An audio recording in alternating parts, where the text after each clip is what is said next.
Okay, we are live again. So we're going to consider this episode 1 of James Debates Extinction live. And yeah, let's get some debates going. So we've had a few people join the Discord. We are currently using a Discord server to do debates on YouTube for Extinction. So anybody wanting to debate can join the live stream and debate me live through the Discord. The link is right here. And so, yeah, today, as we did yesterday, we are going to start with potentially debating some AI chatbots while we wait for some humans to show up and debate me. We've got Zingpup in the chat. Hello, how you doing? So, for anyone joining us, anyone that's new to the channel, which you probably are because it's a new channel. I was on TikTok, but I've moved to YouTube now. I do debates in favor of total extinction and the end of all suffering. I'm actually an activist in the Pro Extinction Movement. So we are activists against suffering and bad lives, whereas everyone else is totally okay with it. All of the bad things in the world, like child abuse, animal abuse, depression, torture, these things aren't really acceptable. But people do accept them so that life can exist. But that's not fair to the victims, and so only correcting that and preventing their suffering with extinction, that's the only right thing to do. No more suffering, no more victims, just so that life can exist. That's a natural system that nature has imposed onto animals, right? There was no moral decision there, no ethical decisions when nature started forcing animals to exist. And to, for life to start existing and suffering terribly. The animals are, being eaten alive in nature, starving to death. It's lives of pure hell. And humanity is continuing on this system. They're happy to continue the complete lack of ethics, the complete lack of morality, so that life can exist, even though it's at unacceptable extreme costs and harm to the victims, people and animals being born into bad lives, terrible lives, horrific lives. It's not really fair to them. It's completely unacceptable, really. Fernando, hola. Yeah, I'm todo bem, thank you. Thanks for joining us. We've got Clockit who says, "Do it first and I'll follow you after." So the pro-extinction movement does not support suicide or self-harm or violence. And in fact, we don't even support human extinction yet. Now, we will do in the future, but we believe in doing extinction fairly, which means making sure that we've completed animal extinction and prevented their suffering before we begin human extinction. And actually, the more humans we have, the better, because it means there'll be less wild animals suffering as we take over their habitats, do more, chop down more forests and prevent more suffering. And we'll also have more scientists and more people and more capacity, right? The bigger humanity is, the more powerful it will be, the more capable it will be, and the sooner we'll be able to complete animal extinction. And if humanity begins to decline in population, or people try to make it go extinct, then it's risking animal extinction. So we cannot allow humanity to decline in population until we've completed animal extinction first. Otherwise, we are risking failing to complete animal extinction. We are risking human extinction before animal extinction if we allow the population of humanity to decline. So we would see it rise. We would see humanity increase in population so that we can achieve animal extinction faster, and then we can deal with human suffering afterwards. What are your thoughts about communism? Somebody's asking. It's a great idea, but in practice it doesn't work. And realistically, it does nothing to end all suffering. So, a communist world would have lots of terrible suffering. Animals would continue to suffer, right? Communism doesn't help wild animals. It doesn't help, all of the people born with chronic pain and, terrible lives. So, communism doesn't really solve every problem, whereas extinction does. And, is communism going to be a part of the pro-extinction government? Not really, no. Maybe there'll be like better social social safety and things like that, but it's not going to be full-blown communism, no. And realistically, communism is probably going to be outdated within a few decades anyway, as AI and the economy completely change the world, basically. Right, so yeah, I'm keeping an eye on the Discord in case anybody joins and wants to debate. If you want to ask any questions, have a discussion or a debate, then join the Discord up here.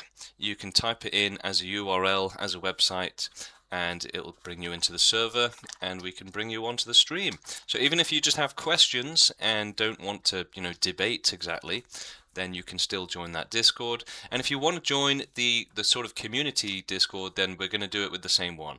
So if you want to just join and chat with other people, then you can also join the same one.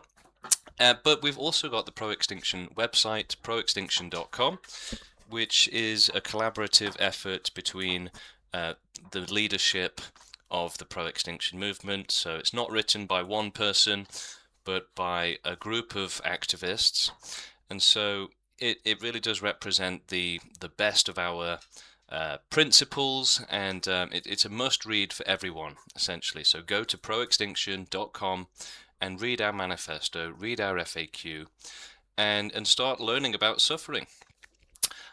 Okay, so one topic I want to talk about a little bit today is objective morality. Does it exist? Is morality subjective or objective? Now, me personally, I've kind of been up and down with this a little bit, where I've said sometimes I think it's subjective, but then other times I've thought, no, actually I do think it's objective.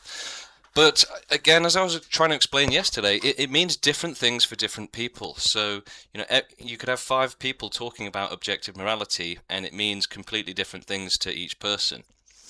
But is extinctionism objectively the correct morality?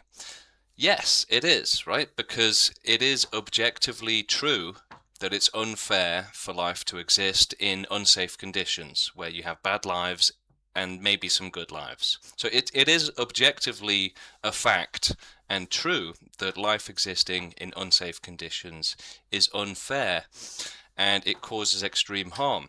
It's also objectively true that life doesn't really need to exist, whereas it does need to be safe from suffering.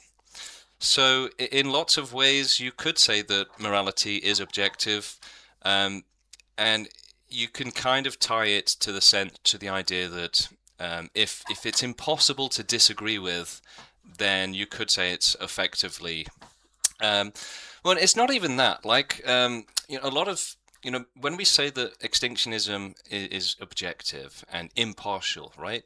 We can objectively say that yes, animals do suffer terribly, and many of them would be better off not being born. It is objectively true, right? Just because you're a Christian or an atheist or whatever you are, whatever opinion you have, it doesn't change the fact that, yeah, there are individuals who would be better off not being born. That is just an objective fact. It's just objectively true. And so you can say that it's objectively true that, yeah, life existing isn't fair, and that extinctionism would objectively be the only fair thing to do, the only right thing to do, so that there is no more unfair suffering, right? These are all objectively true facts, right? These are truths.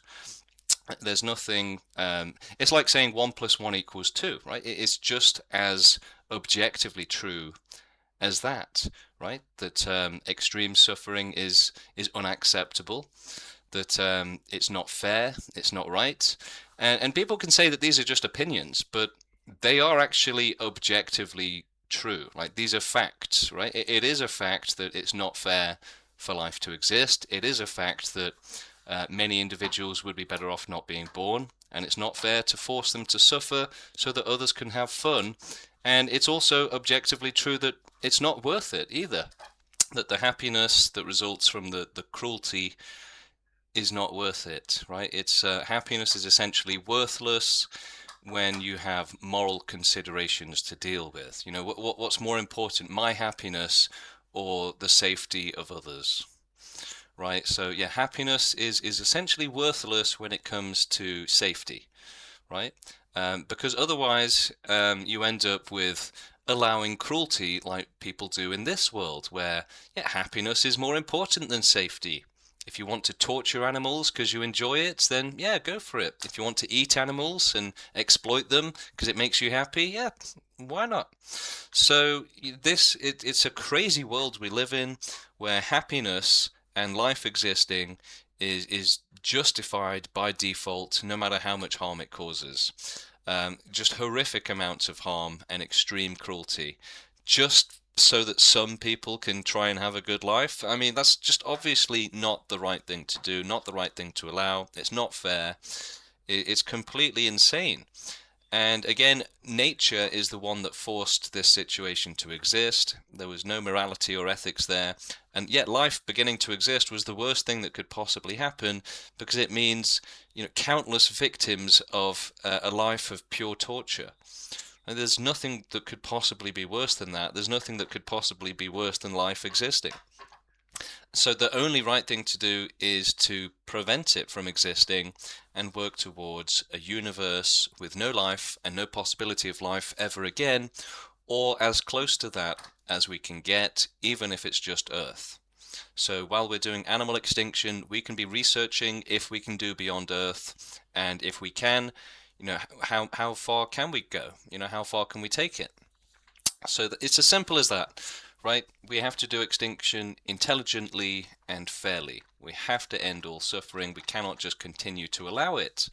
Right? And again, when it comes to wild animals, it is either all or nothing.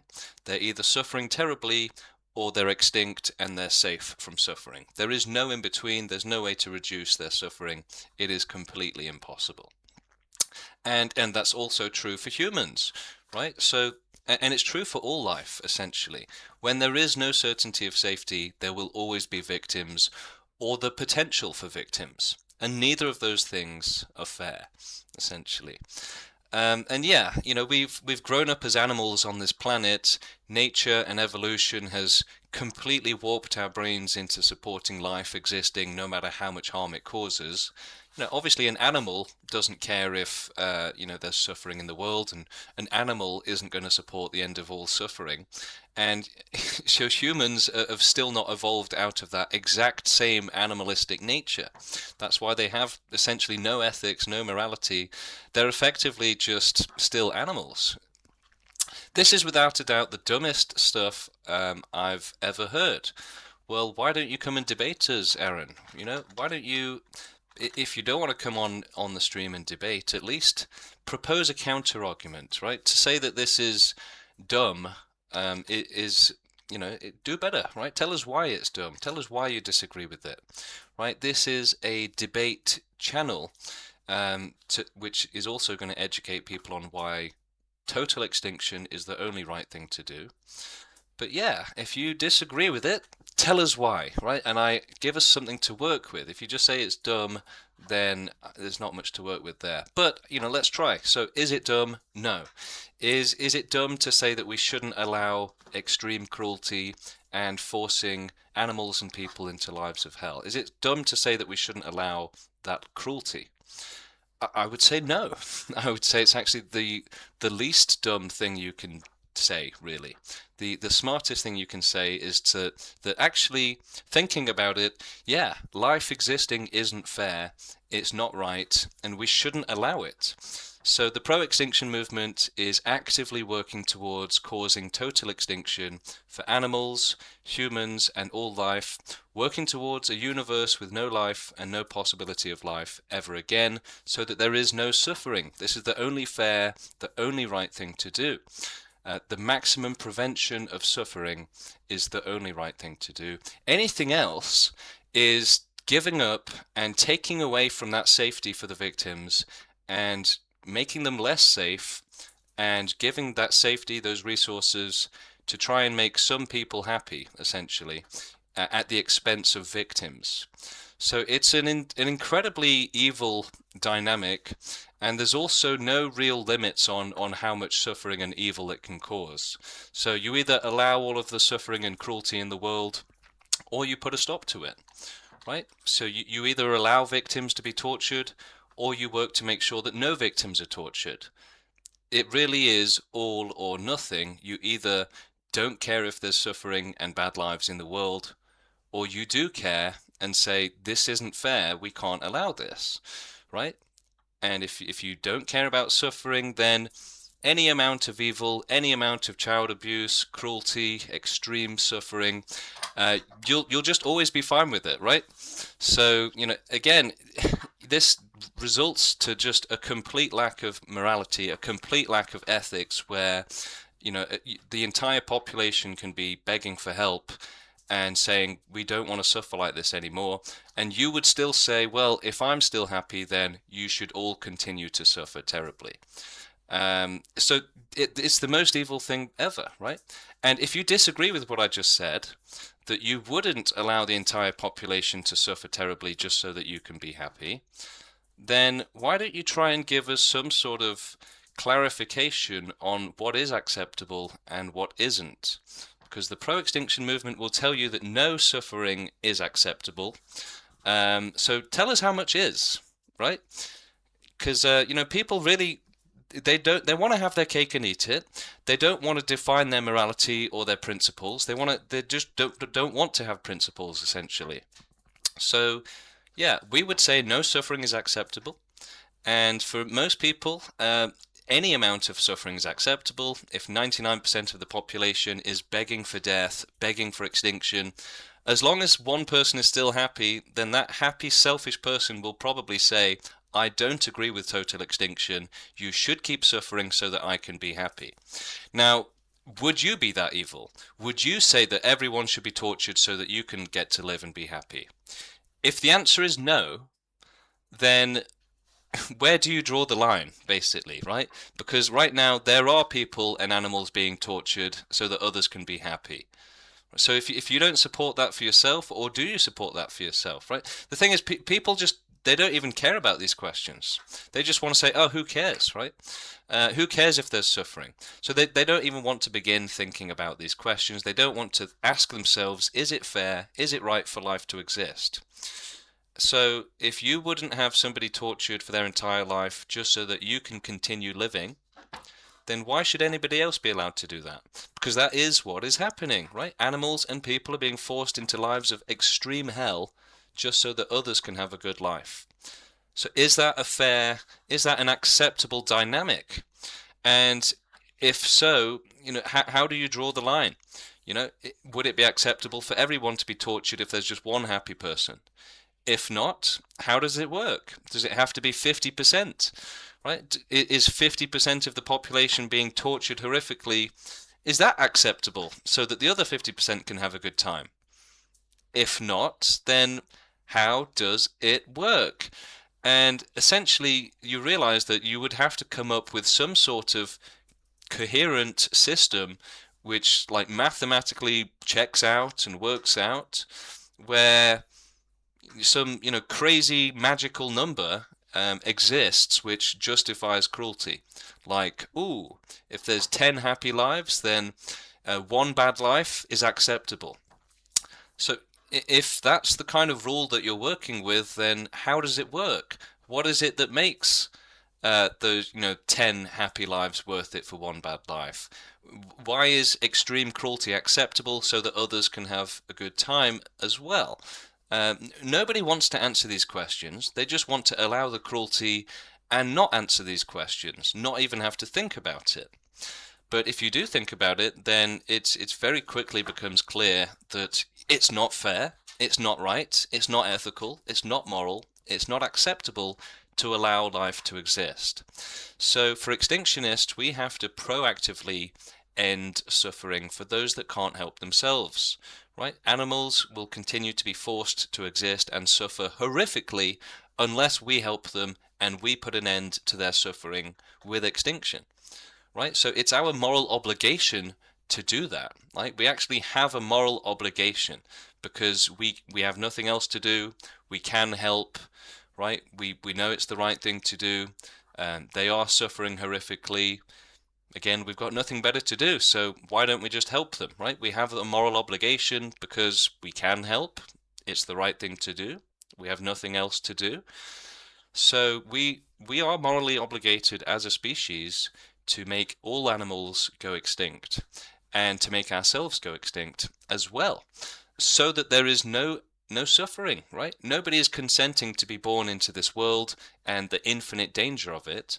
And this system only benefits the lucky ones. For the unlucky ones, they just get tortured for their entire life, or terribly, however it is. But it's not acceptable. And you can say, well, even those that suffer, some of them have good lives or okay lives. Well, what about the ones that don't? Is it fair on them? No. Would you want to be tortured for your entire life just so that someone else can have, become a postman or something? No, obviously not. And think of it this way, guys, right? Imagine if there was 100 people, and the only way they can, have a good life is if a child is tortured all day, every day for their entire life, right? So while they're having their good lives, someone else is going to be tortured all day, every day. Would that be a fair trade-off? Would that be an acceptable system? Because again, that is the exact system we have right now. There are lots of people in the world wishing they'd never been born, quite literally begging for death every day because they have chronic pain, illness, mental illness, diseases, abuse, terrible situations, depression, etc. Right? All sorts of terrible things going on, extreme pain. So is it fair? And would it be an acceptable system for 100 happy people to live at the expense of one unhappy person? And the thing is, if you support that kind of system, then you would have to support all of those 100 happy people. Just essentially, you would have to encourage them to just never think about the victim, right? What if they feel guilty? What if they can't enjoy their happy lives because they know that an innocent person is being tortured right now, so that they can enjoy it? What if they start to feel guilty? So you would have to encourage them to not care about the victim, right? If you want a system where there are happy people at the expense of unhappy people being tortured, then effectively you end up having to encourage the happy people to ignore the sufferers and to say, don't let their suffering get in the way of your happiness, right? Don't feel guilty, don't care about them, and yeah, your happiness justifies their extreme cruelty and misery and extreme suffering. So, what kind of evil system is this, where all of those 100 people would have to say, yeah, my happiness is worth, a child being tortured all day, every day, and we should essentially not care about the victim, and we should never try to help them. We should just only care about ourselves and our own happiness. But so, would you support that if this happened? If there were 100 happy people at the expense of one person being tortured, would you support it? Do you think that's a good system? If not, then why don't you support total extinction? Why don't you support a fair world where nobody is forced into a life of pain and misery? Right? It should be obvious. But for humanity, they have essentially evolved to not care about suffering, to not care about the victims. And so that's why they're just not capable of caring about them. They're only capable of caring about, shallow pleasures and shallow positive things, in the same way that a child, it's like a childlike way of thinking effectively, and it's the same with their ethics and their morality. Again, I think the fact that over 99% of humanity actively supports animal exploitation is the easiest proof ever that humanity will just accept any cruelty, any amount of oppression, and slavery, exploitation, cruelty, and misery, right? They will just say, yeah, if you have to suffer for your entire life so I can have a burger, then yeah, it's worth it. So humanity can't even pretend that it has any ethics or morality at this point, right? There's not even a realistic or plausible facade of being an ethical species, right? Most people literally think that animal exploitation is a good thing and should continue to exist. Like, what kind of insanity is that? And the same goes for wild animal suffering, where over 99% die terribly as children. They get eaten alive as babies. sea turtles, for example, they have like 200 kids and only one will survive. The rest will be eaten alive in the first few days. Is that a fair system? Would you want to be eaten alive as a baby? But everyone's like, yeah, that's cool. Yeah, great. Let's force more victims and children to be tortured. So it's just complete insanity. The fact that there's just a complete lack of ethics and morality for humanity is only obscured by the fact that they have built an impressive dystopia. An impressive dystopia with, technology and organization and order and civility. So it makes it look like a respectable society, a respectable civilization.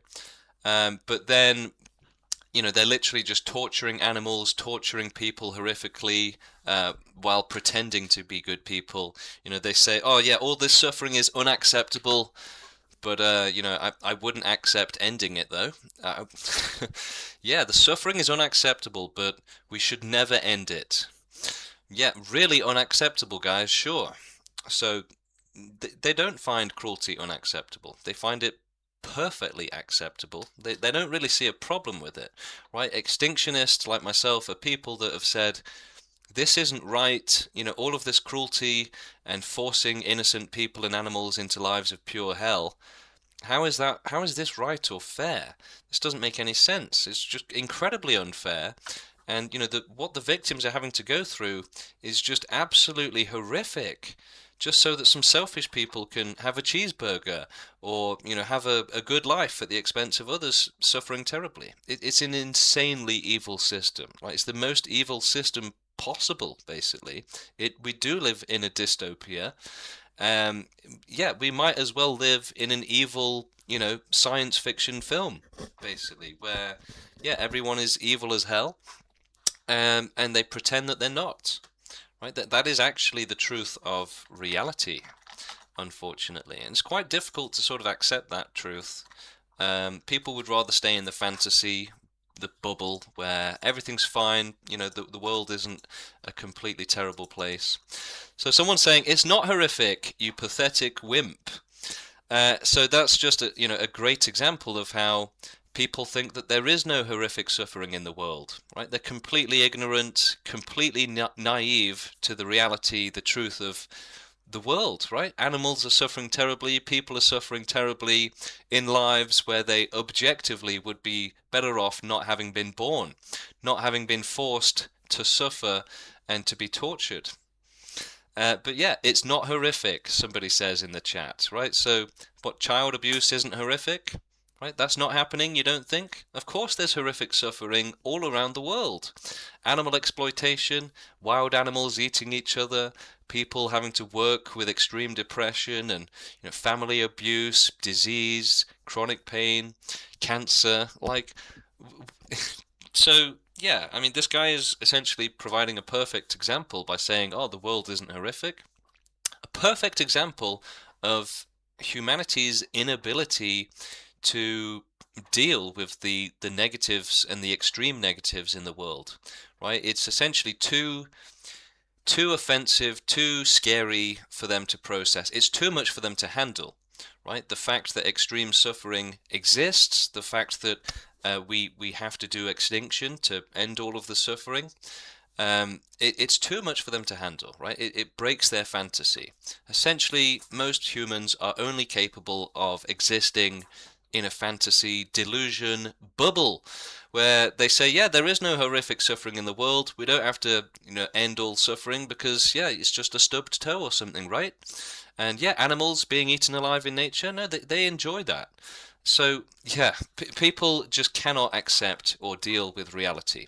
They are all living in a complete fantasy bubble. Every last person on the planet, right? Except for a very small minority, those who are actually saying that this suffering is wrong, that it's not acceptable, it's not fair.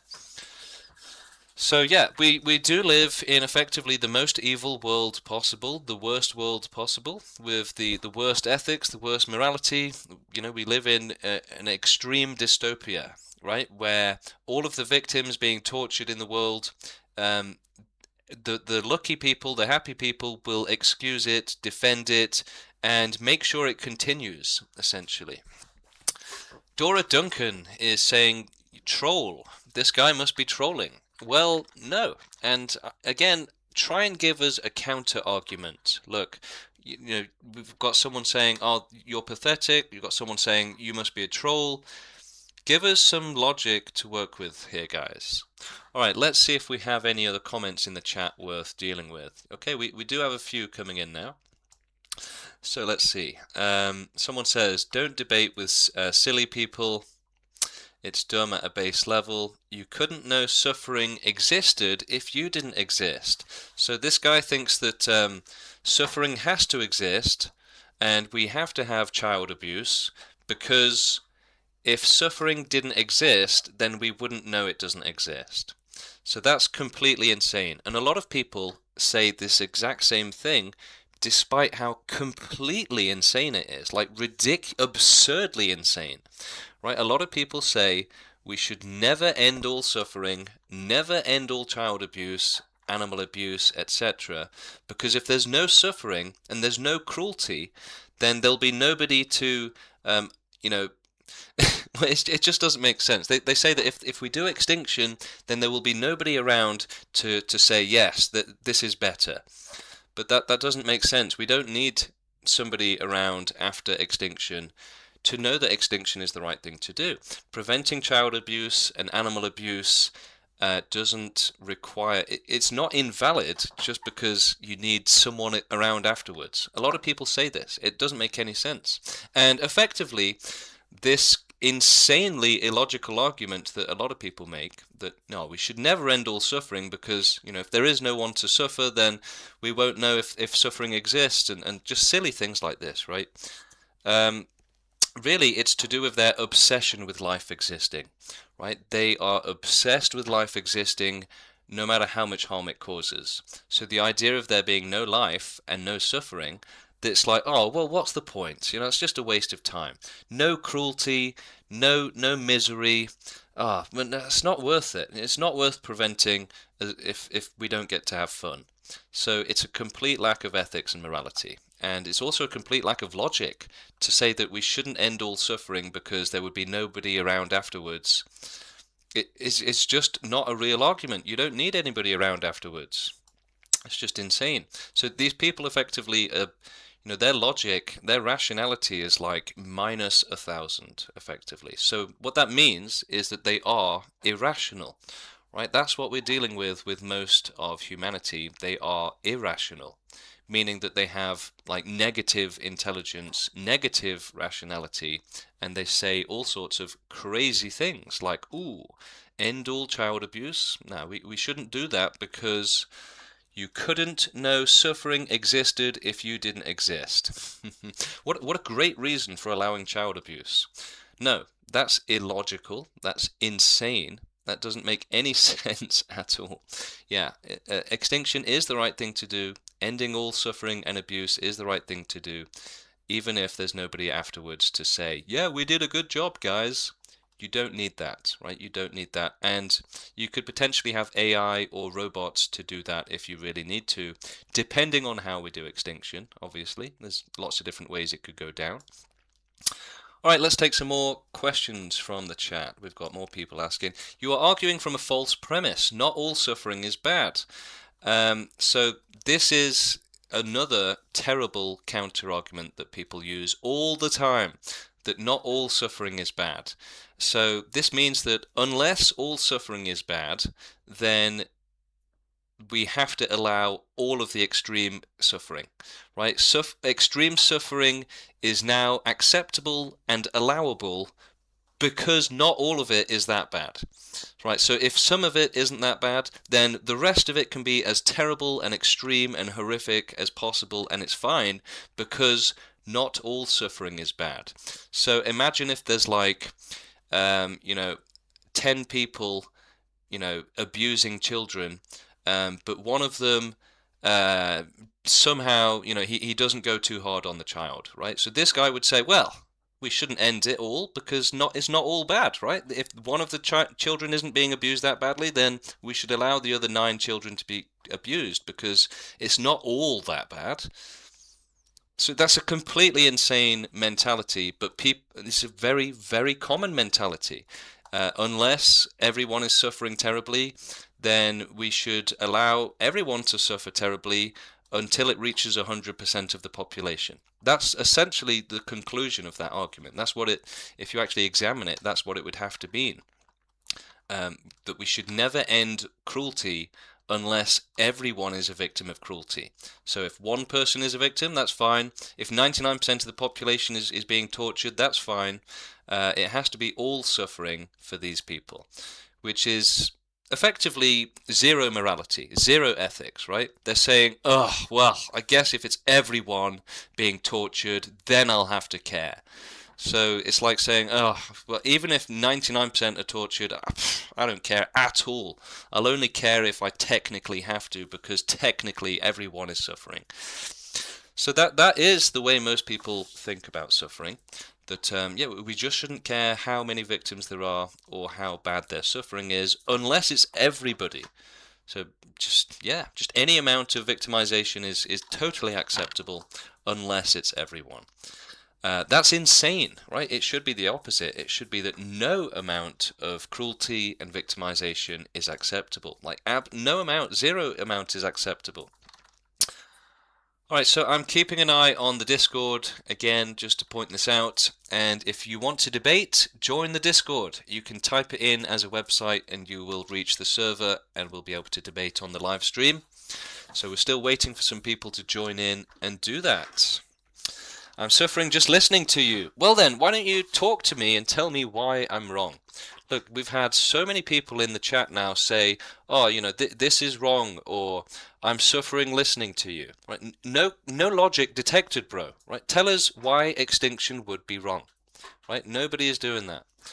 Okay, Supremaviv says, suffering is part of life. You just don't like life or reality. Well, really, if suffering is a part of life, then, does that mean it's just fine?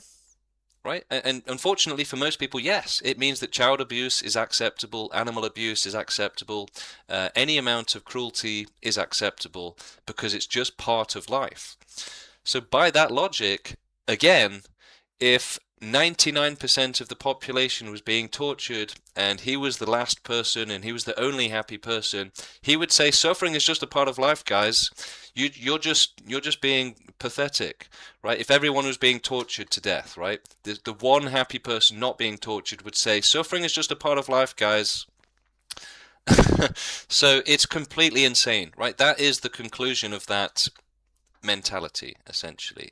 To hold up and to be coherent, then if suffering is just a part of life, then surely by that logic, even if everyone is being tortured and begging for death, they should continue to be forced to be tortured and continue begging for death without receiving help, because suffering is just a part of life, guys.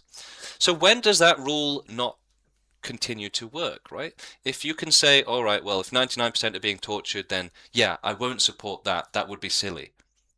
Okay, if you can agree that, yeah, if everyone's being tortured, then we should go extinct. If you can agree to that, then where do you draw the line? And the reality is that most people are unable to draw a line. So effectively, unless it's everybody being tortured, then it's too confusing for them. They cannot think about it clearly.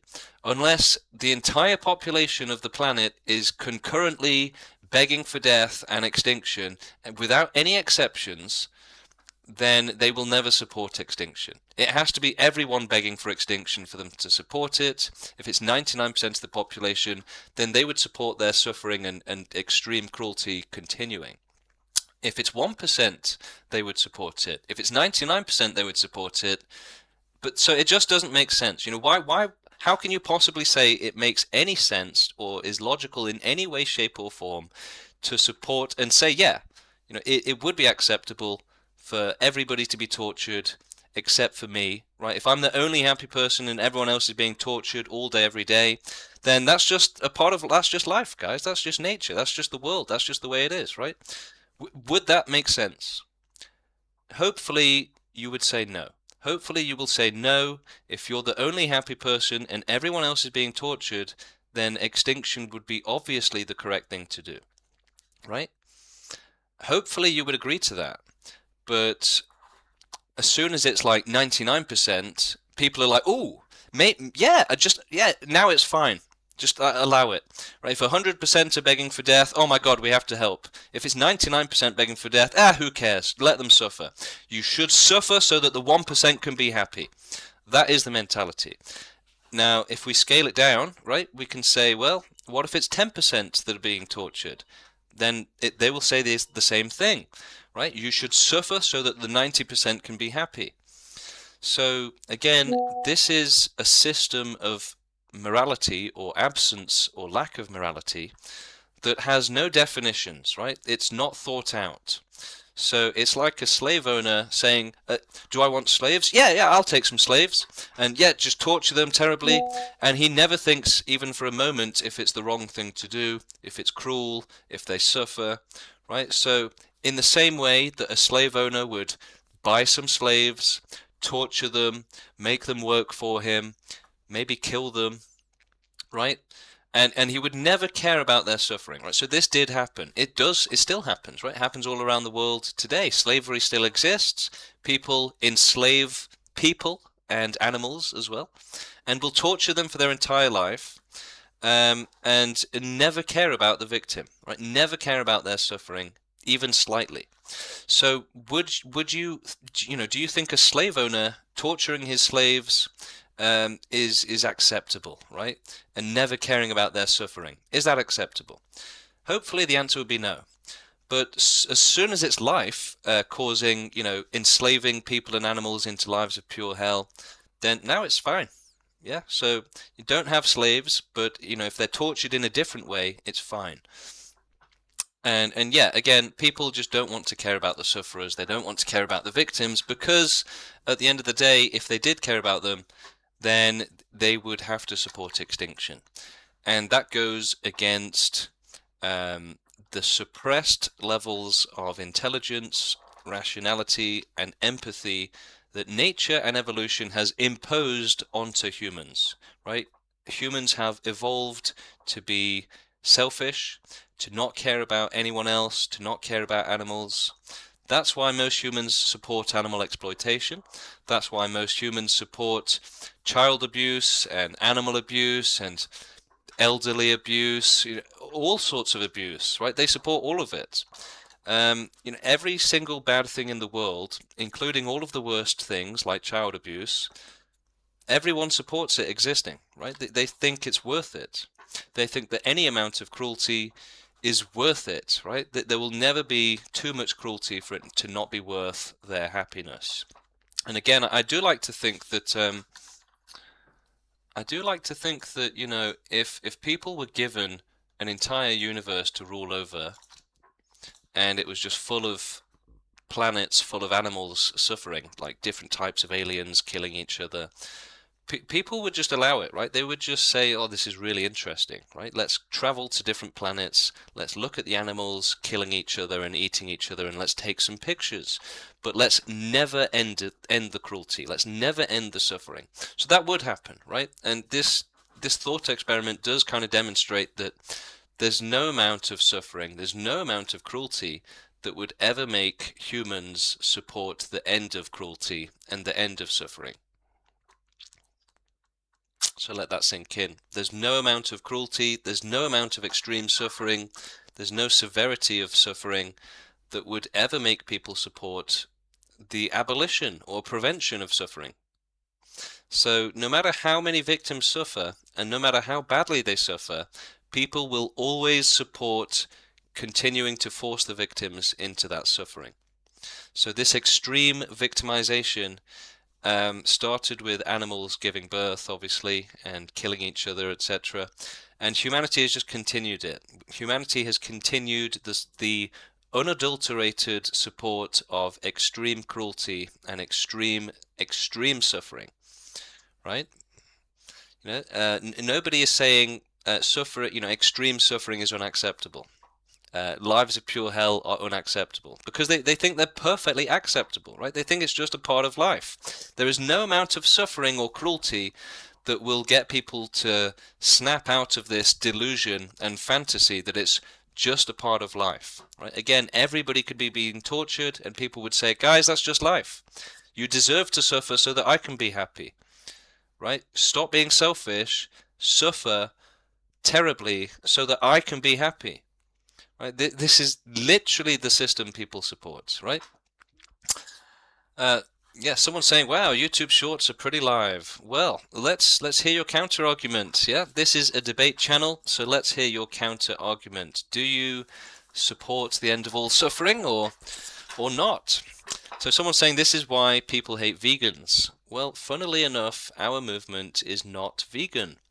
So a lot of our activists were vegans, but upon joining the movement, we learned and were educated and found out that veganism actually causes more suffering, unfortunately.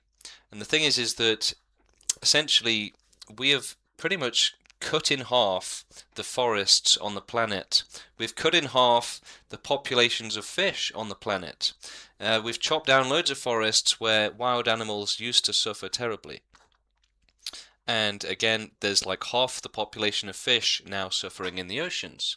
So, unfortunately, veganism would actually cause way more suffering, because it would double the number of fish, it would double the number of forests on the planet, and wild animals being forced to be born and to suffer there. So animal agriculture, it's extremely inefficient with the land. It takes up an insane amount of land for what it produces. And so that actually ends up reducing suffering, because you're wiping out all of those wild animals, an insane number of them, right? An incredible number. Like, you may have heard that, they wipe out entire forests just for a few cows, basically. So this prevents massive amounts of suffering. And if we supported a vegan world, and if the world went completely vegan, then right now, without the guidance of extinctionism, it would end up supporting more wild animal suffering, right? The forests would double. The populations of fish in the ocean would double, recovering from overfishing. And so the suffering would double. Now, the number of wild animals that die each year on Earth is a 1 followed by 20 zeros, whereas the number of farmed animals each year is only 100 billion, which is like way smaller, essentially. So yeah, unfortunately, replacing trillions and trillions of wild animals with a few cows does actually reduce suffering. So the thing is that we want to do animal extinction first, right? Because they can't help themselves. So while we work towards a planet with no animals, we are going to have to make the world vegan as well, so that humanity can continue to survive with no animals. So we do support veganism in that sense, but we don't support it right now. If you go vegan today, you will end up causing more suffering, right? And as we are the experts on suffering, essentially, you can trust our guidance on this, and you can also learn about it on our website, right? We go into detail on why veganism causes more suffering at the moment. So if you want to learn about that, check out proextinction.com and go on the full FAQ and go on to scroll all the way down to question 34, and it's got graphics, data, loads of information on why veganism causes more suffering at the moment. So, we would love it if it didn't, and we would support veganism if it didn't cause more suffering, but it actually does to the wild animals. And most people, including vegans, think that wild animal suffering is a good thing, right? They want more wild animals and more suffering. So vegans really don't do the right thing. They don't care about wild animals. They don't give them any moral consideration. And so they end up accidentally causing way more suffering. All right, we've got some questions in the chat. Let's see what people are saying. We've got, we've got quite a few comments here.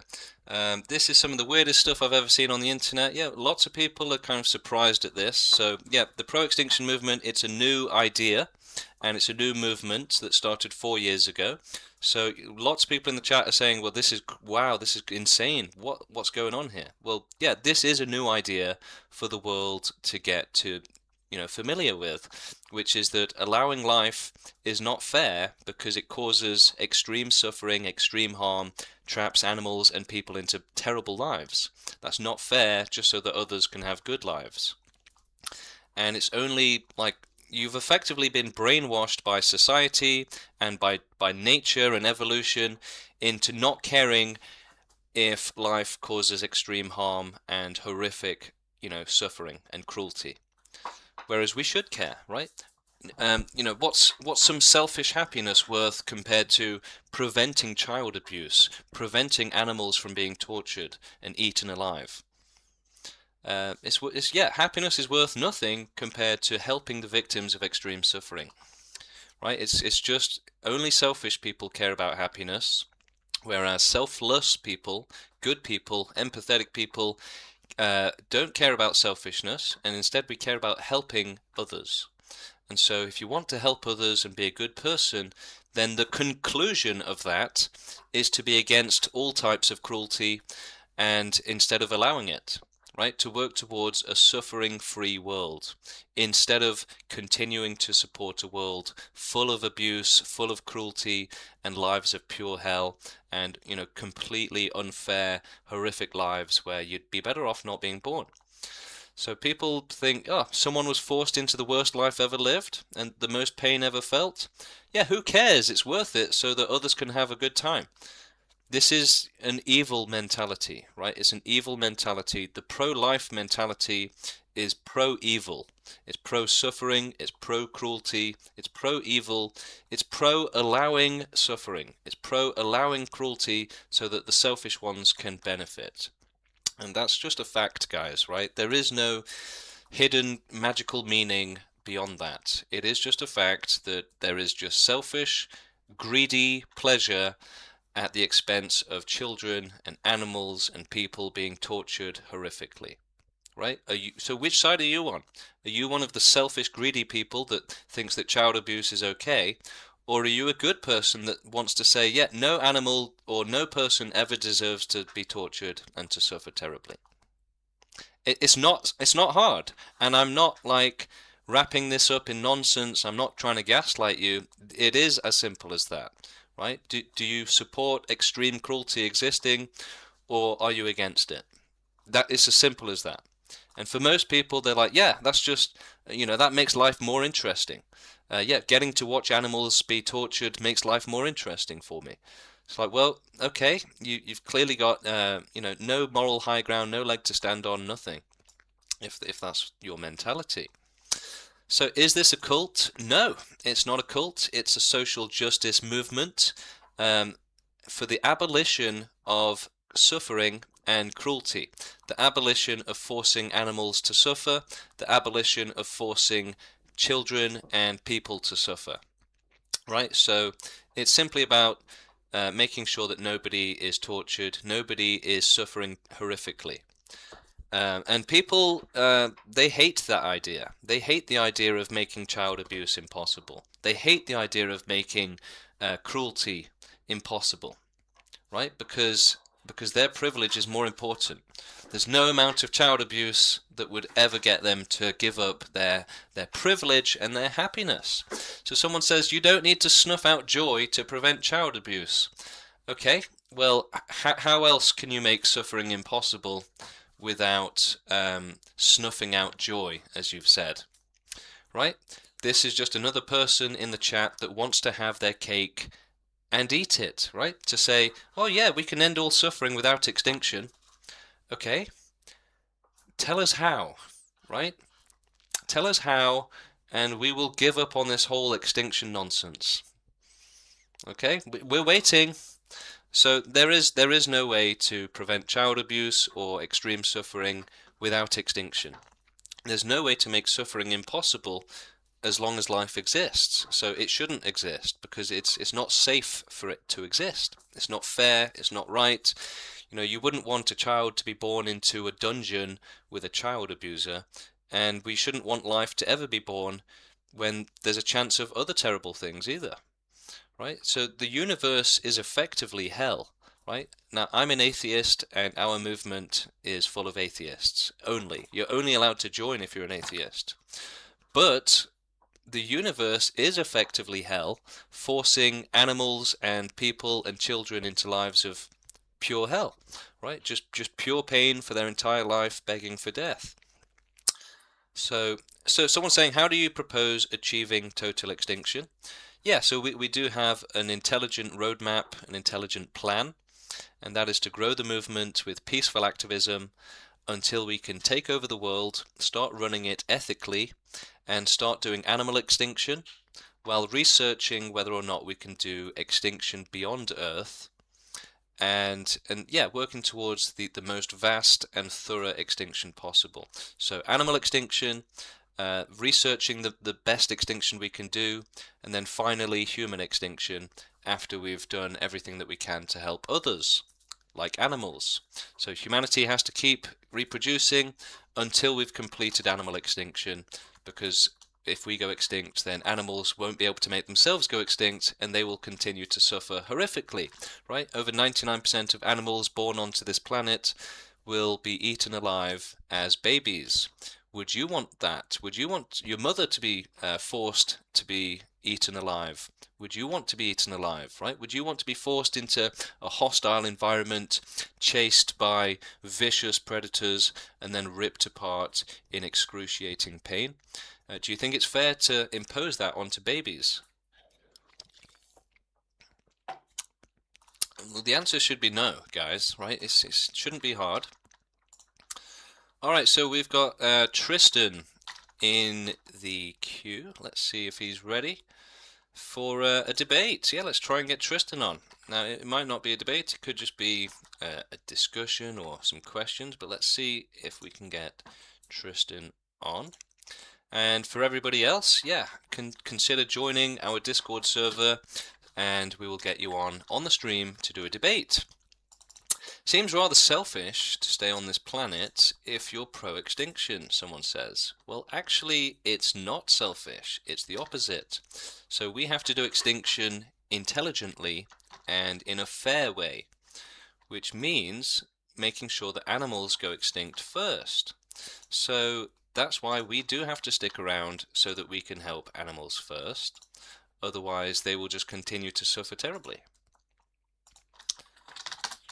Alright, so I'm trying to see if Tristan will join our voice channel here and join the server. But yeah, for everyone else, again, join the Discord, right? Even if you're just a fan or have some questions or want to type, join the Discord. And if you do want to come on voice chat and debate live on YouTube, then yeah, we can do that through the Discord. So it's not selfish at all to continue existing if you are pro-extinction, right? We can help to achieve total extinction for others first. That's the fair thing to do, right? So end all suffering, not just your own, right? So a lot of people say, oh, just you know, take yourself out, right? Why are you still alive if you support extinction? It's so that we can actually achieve extinction in an intelligent way, in a realistic way. So voluntary extinction, for example, is not effective. It's not realistic. Human extinction will never happen if it's voluntary, and it's the same with animal extinction. So our movement is for forceful extinction, non-voluntary, non-optional. So we are growing the movement until we have enough people around the world who will help us achieve total extinction for animals and for humans as well. So yeah, unfortunately this does mean that we have to put all of the humans to sleep so that they don't suffer and they don't cause anyone else to suffer ever again. And the same with animals. So you won't have a choice, you know, when extinction comes, when it's time for it, it won't be optional, and whether you like it or not, we will be making humanity go forcefully extinct. So anybody that says, oh, I don't agree to this, I don't consent, Well, unfortunately, it is actually in their own interest. It's for their own benefit. It's to prevent them from suffering. And again, it's also to prevent them from causing others to suffer, whether it's through reproduction or, violence or something, right? So, yeah, people really struggle with the idea of non-optional, forceful extinction, but it is actually the right thing to do. Think of it this way. If you make extinction optional, then you're allowing suffering, right? So essentially, suffering and the prevention of suffering has infinite moral value over happiness. So happiness is worth 0, and the prevention of suffering is worth everything. So that's why forceful extinction is the correct way to do it, because if you make it optional, then they will make the wrong decision, they will make the wrong choice, and they will choose to live, and they will either suffer terribly in an unacceptable way, or they will make others suffer either through violence or through reproduction. Okay, so if you make it optional, then you're essentially saying, I don't care if you get tortured. Yeah, I think you should be tortured potentially. That's what you're saying. You're saying, yeah, I think you should potentially be tortured so that you can, try and have some happiness, even if you end up, being trapped in a life of pure hell and pure torture for like 50 years, begging for death every single day, wishing you'd never been born, right? So that's not acceptable, right? We can't allow that. That's, one of the main reasons extinctionism, is so important. It's because we cannot allow life to decide to continue and to keep suffering and causing suffering. So, yeah, it really comes down to whether or not you allow suffering, right? So the main mentality is we should allow suffering for the sake of benefit, right? We should allow people to be tortured horrifically so that there's some chance of happiness. But it's not worth it, right? Allowing animals and people to be tortured horrifically is not worth it. And someone in the chat says, I leave that choice to the individual. Well, look, we shouldn't make child abuse a choice for the individual, right? You're saying that we should leave that for individuals to decide, right? Should they abuse children or not? But that should not be an individual choice, right? Right now, it is an individual choice, right? If somebody wants to abuse children, they can do it, right? They are choosing to do it. They are doing it, and a lot of them are getting away with it. So that's what happens when you make safety a choice for irresponsible people, right? You're saying we should leave the safety of these children and animals up to irresponsible people. And we shouldn't enforce safety. We shouldn't defend the victims of extreme suffering. We should leave that choice to selfish, irresponsible people. So no, you cannot make extinction voluntary, because people will make the wrong choice and they will cause suffering to others or suffer terribly themselves. So even if there was just one individual and he couldn't hurt anybody else, we still wouldn't let them live, because they could still go on to suffer in an unacceptable way, right? So whereas most people are perfectly happy to accept that horrific suffering, right? If the person ends up in a life of pure hell for 50 years, begging for death every single day, just crying to sleep every night, wishing he wasn't alive, and you're just in so much excruciating pain, then people are happy to accept that and say, yeah, why not? So people are happy to have people tortured horrifically, for animals to be tortured horrifically. They're perfectly accepting of it. They enable it, they accept it, they allow it, they support it, they encourage it. Yeah, people being tortured horrifically, begging for death, but being denied death and just more torture for year after year. Yeah, why not? So no, that's why extinction has to be forceful. It cannot be optional, right? Because they will make the wrong decision and they will go on to suffer terribly, right? Or they might do, right? So imagine if they go on to suffer the worst life ever lived, or to break the world record for worst life ever lived. Is that a good thing? Is that acceptable? Right? Imagine an innocent child, faces the worst child abuse and then murder ever. Right? Is that that's just a part of life. So no, essentially. And again, most people have no limit on how much cruelty they're willing to accept so that life can exist, right?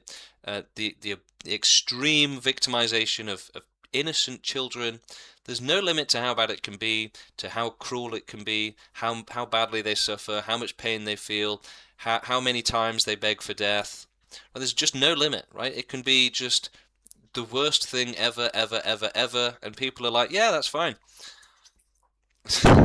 So we have to do the exact opposite of that and say that any suffering is unacceptable, right? Any cruelty is unacceptable.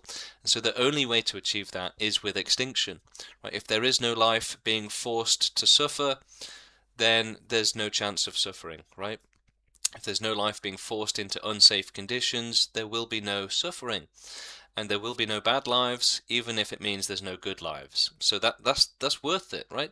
So this is kind of like one of the ultimate questions for humanity to deal with, right? This is the conclusion of morality, right? Do you allow cruelty? Do you allow extreme cruelty and extreme suffering, lives of pure hell?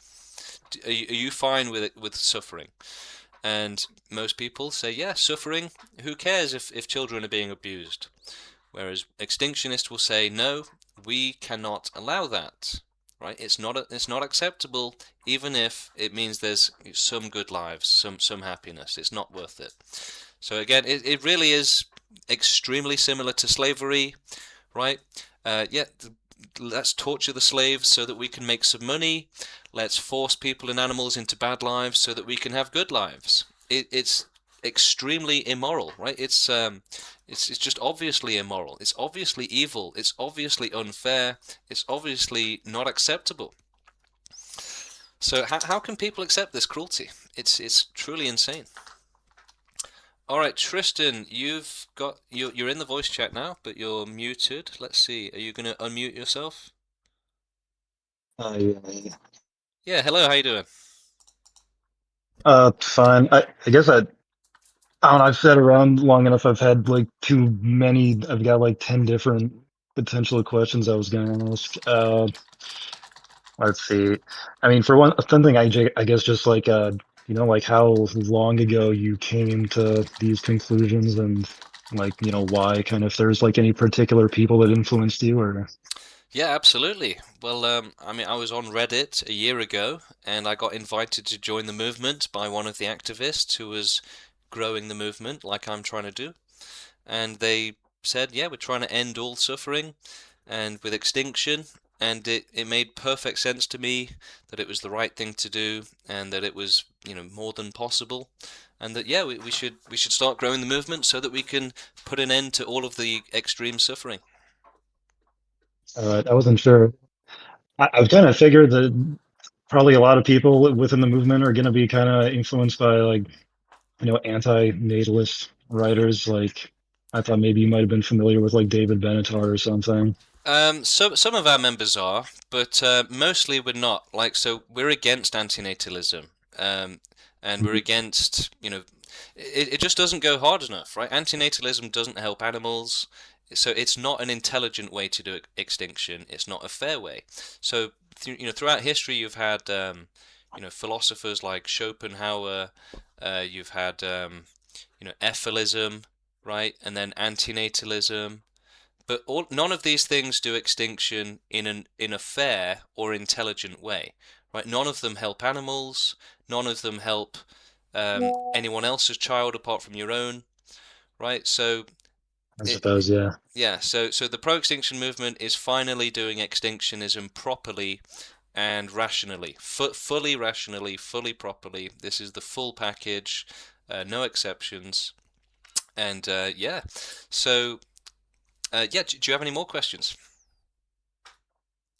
I guess like not right off the top of my head. I don't want to just and ah for the next 40 seconds. So I guess that can be it for now. Thanks. Yeah, well, thanks for coming up, Tristan. Feel free to join again or to let us know if you want to have another voice chat. And yeah, everybody else, that wants to ask any questions or debate, join the Discord, right? And you can join just as easily as Tristan just did, and we can have our debate on YouTube live. Okay, so yeah, antinatalism, again, it does nothing to help animals, right? Nothing. So animals, it says that they should just keep suffering. Now, the real problem with antinatalism is it's completely self-defeating as well. It's like a really lazy way, really unintelligent way to do extinction. Because effectively all you're doing is nothing by not having a child, and then pretending that you're a hero. Right? But that doesn't help animals, it doesn't help anyone else's child. It effectively does nothing and achieves nothing. So antinatalism is a very poor excuse for anything worthwhile, right? It's a nothing burger. So, antinatalism, what kind of hope does that provide for the other victims of suffering and bad lives? None. Zero hope, right? So the Pro Extinction Movement promises to all of the victims, we will make you go extinct, and we will prevent you from suffering and from being born. So whether you're suffering now, and we will make you go extinct. We will euthanize you along with everyone else, so that you don't have to suffer anymore, you don't have to end up suffering later on, and no more children are born to suffer either. So yeah, extinction will be forceful. It cannot be optional. Like, just think of it this way, right? If you struggle to understand why extinction has to be forceful and cannot be optional at all, then think of it this way, right? There's going to be lots of people that don't want to live, that are suffering terribly, whether it's pain or mental illness, and they really have decided they don't want to live, right? But they will be too afraid to say that, right? So they won't agree to extinction, they will be too afraid, and they will just keep suffering, and they will go on to suffer even worse. So extinction cannot be optional. If you make it optional, people will make the wrong decision. They will be too scared to make the right decision, or they will be too irrational to make the right decision, and they will end up suffering in an unacceptable, horrific way. So the choice is, do it forcefully, without any choice, and prevent extreme, horrific, unacceptable suffering, or make it optional and allow all of these innocent individuals to be tortured in horrific, unacceptable ways. So that's why it is more important to do it forcefully. It cannot be optional. Someone's saying, you're violating the non-aggression principle. Well, life is doing that already, right? If you don't use force to defend the victims of suffering, then force will be used against them to make them suffer. Right? So people are always saying, oh no, we can't use force to defend life. Well, guess what? If you don't, force will be used against it to make it suffer. So what's worse? Allowing life to suffer, or doing something you don't want to do, but making sure life is safe from suffering?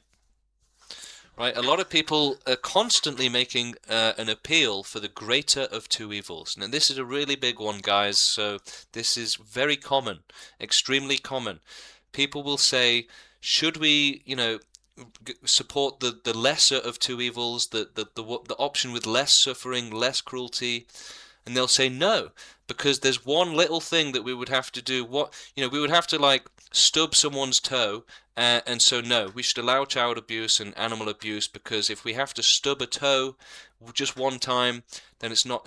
We can't violate the non-aggression principle. It's insane, right? It's completely ridiculous. If the police used this never use aggression policy, then they would never tackle a criminal, they would never arrest anyone, they would never stop a school shooter, they would just allow anything. They would never stop a child abuser. Right? The child abuser would just say, I don't consent to you arresting me.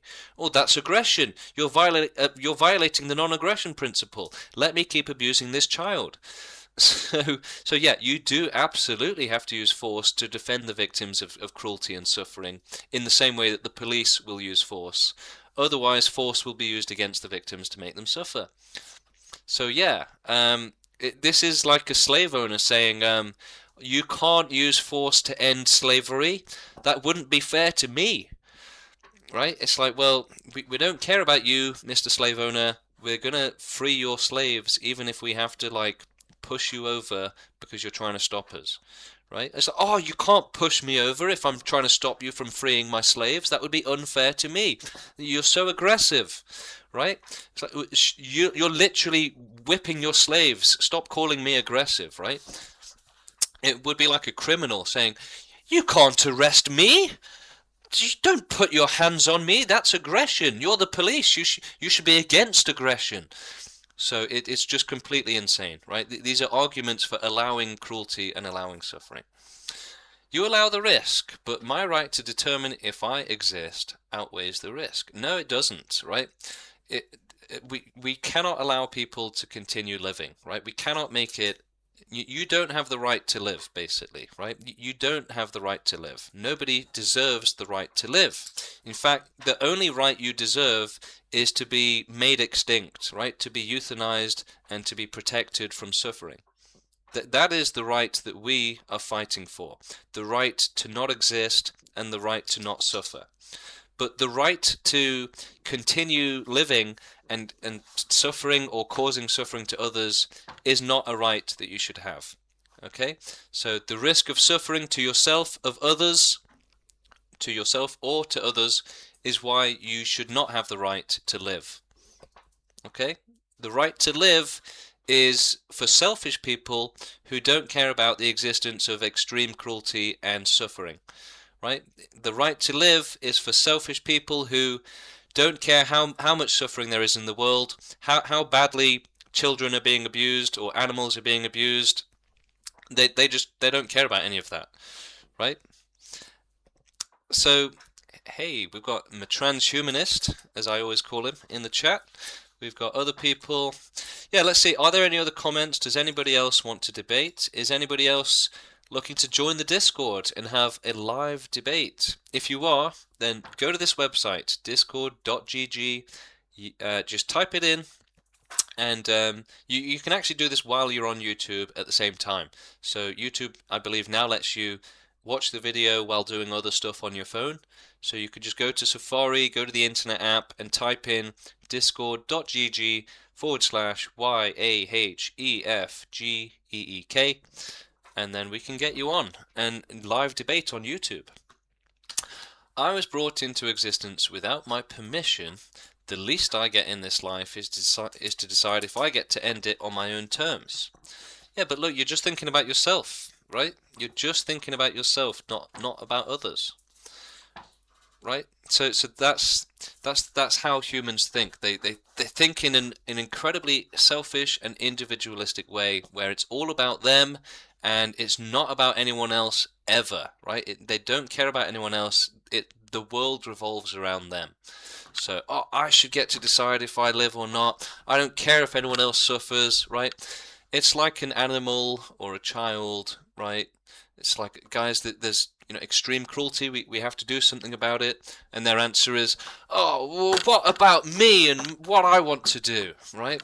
That's effectively all it is. These people that say, oh, I should get to choose what I do with my life. And no, the decision for your life should be made by an authority, right? All of these decisions should be made by a moral authority, and that's what the Pro Extinction Movement is and what we're building, right? So, what gives you the right? Well, we're building a moral authority, right? So that it kind of gives us the right, basically. So vigilante justice is not something we support. It's a bad thing. But if you do it as an organization, then it's different. And our plan at the Pro Extinction Movement is to run the world as a government, a pro-extinction government, so that we can do extinction properly. And this is the only right thing to do, the only right thing for humanity to do. So yeah, it will require a pro-extinction government so that we can do extinction in a thorough and proper way, do complete animal extinction, make sure we get every last animal and make them completely extinct, right? So yeah, we do have to do it thoroughly. Someone's calling me a communist in the chat. No, I'm not a communist. And someone else says, yes, individuals care if they decide to live or not. Forced extinction would cause mass suffering. The ends don't justify the means. Well, I mean, you couldn't possibly be more wrong, right? Forced extinction would not cause significant suffering. It just really prevents suffering. So think of it this way. Essentially these people that disagree with extinction, they're not able to consider the validity of it in an accurate or rational way, which is why people often end up saying completely insane things like this guy in the chat just said, which is that extinction would cause more suffering than it prevents, which is just completely insane, right? So think of it for wild animals, right? Over 99% of life on planet Earth is wild animals, and 99% of them get eaten alive as babies. The rest of them get eaten alive or starve to death or die from horrific diseases, lives of pure hell. So how could extinction possibly cause more suffering for wild animals than it prevents? Effectively putting them to sleep, which takes, let's imagine, 60 seconds, okay? Let's imagine we use gas for extinction and it puts the animals to sleep. How can that cause more suffering than billions of more years of being eaten alive, having chronic pain, starving to death, and all sorts of terrible forms of extreme suffering that animals face? So the idea that extinction would cause more suffering than it prevents is an irrational idea. It's not even like a real idea. It's just an irrational excuse, basically. It's people that aren't thinking it through properly, right? So humans are irrational, especially when it comes to understanding suffering. And so that's why, people will constantly say just the most illogical, irrational things ever when discussing extinction. So it's crazy, really. And this is, you guys should be learning about it and looking out for the patterns, basically, and trying to understand what's causing this behavior. What is causing this behavior where people are saying completely irrational things such as extinction would cause more suffering than it prevents, right? How could you possibly believe that? You'd have to be completely insane, right? Or completely irrational, which people are. So that's what we're dealing with, right? Over 99% of humanity is irrational. So that's why they support bad lives existing, they support extreme suffering, they're totally happy for it to happen because they're irrational. And to maintain that irrational animalistic nature, which makes them focus on surviving and reproducing like animals, right? Their level of rationality has to be suppressed on purpose by evolution, right? There's a system that does this specifically, that suppresses their ability to think rationally. So that's why it ends up making them have completely insane thoughts.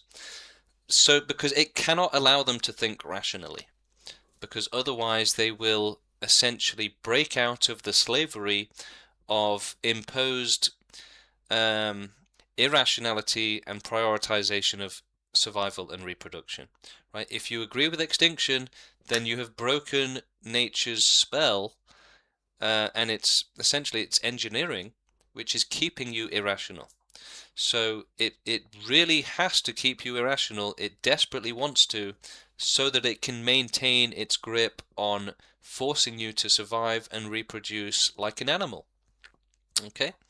So in order to maintain that, it will end up making people have completely crazy thoughts. So they can say, yeah, 1 + 1 = 2, and they can say that and they seem okay. But then it's like, would extinction cause more suffering than it prevents? And they're like, of course it would. Which is obviously just, really stupid, right? And should we allow extreme cruelty so that some people can have a happy life at their expense and be really selfish and greedy? Yeah, of course we should, right? Should we try to end all suffering? No, that would be boring, right? So completely irrational things, animalistic mentalities, essentially irrational animalistic mentalities. That is what humanity is stuck with. They effectively have a mental disability that prevents them from being rational. So we've got a few more contrarians in the chat, like Yeah, let's try and get more people in the Discord. Let's get some debates going, guys. Look, what I want to do here is to debate. That's my purpose, my intention with this stream is to debate people live. And the only way to do that is if you join the Discord. The link is here.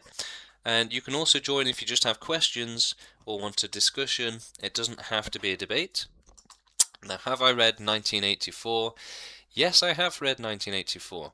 It's a good book. But ultimately, it doesn't suggest that we should end all suffering. It's just pro-life like everything else. And pro-life means pro-suffering, pro-evil, pro-cruelty, right? Pro-misery, pro-tragedy, pro-slavery, pro-torture, pro-child abuse, pro-animal abuse.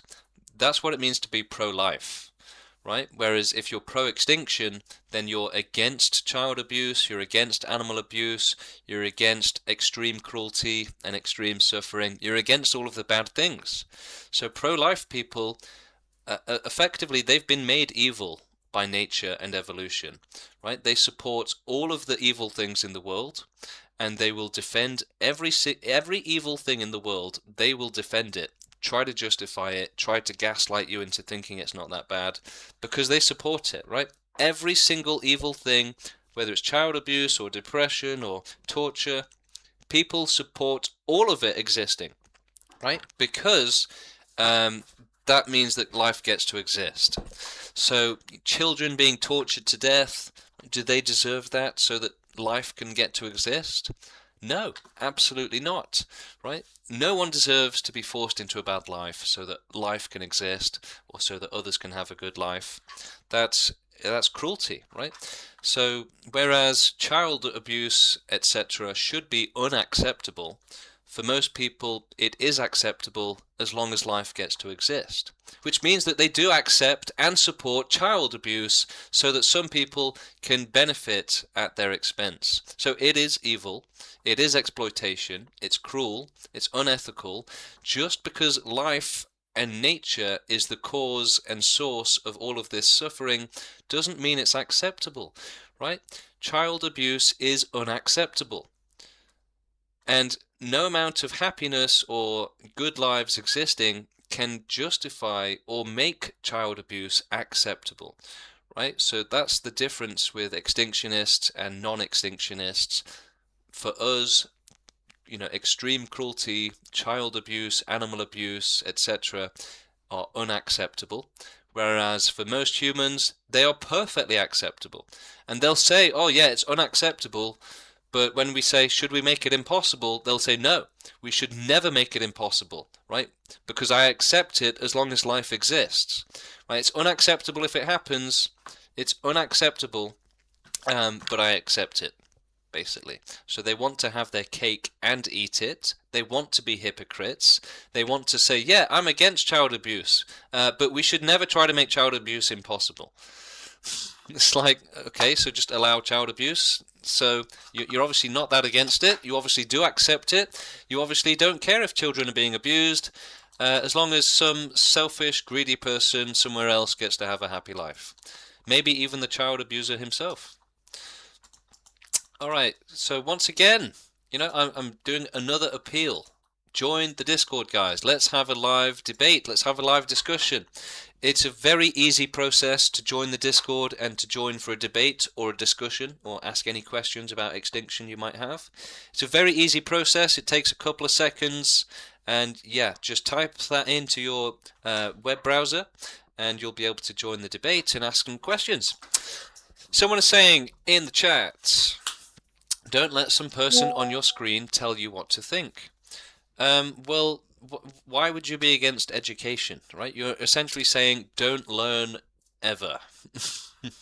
Yeah, it is good to learn from other people, but you should also think for yourself as well, right? So extinctionism, activism is to try and find people that can think for themselves and who will say, yeah, now I think about it, you're right. We shouldn't allow suffering. We shouldn't allow cruelty and bad lives. It's people that can't think for themselves that support suffering because the solution is just too complicated for their little brains to understand, basically. Um, yeah. All right. So let's see. I am gonna bring in an AI chatbot for a debate because look, realistically, I would rather just have human after human and debate after debate for this stream.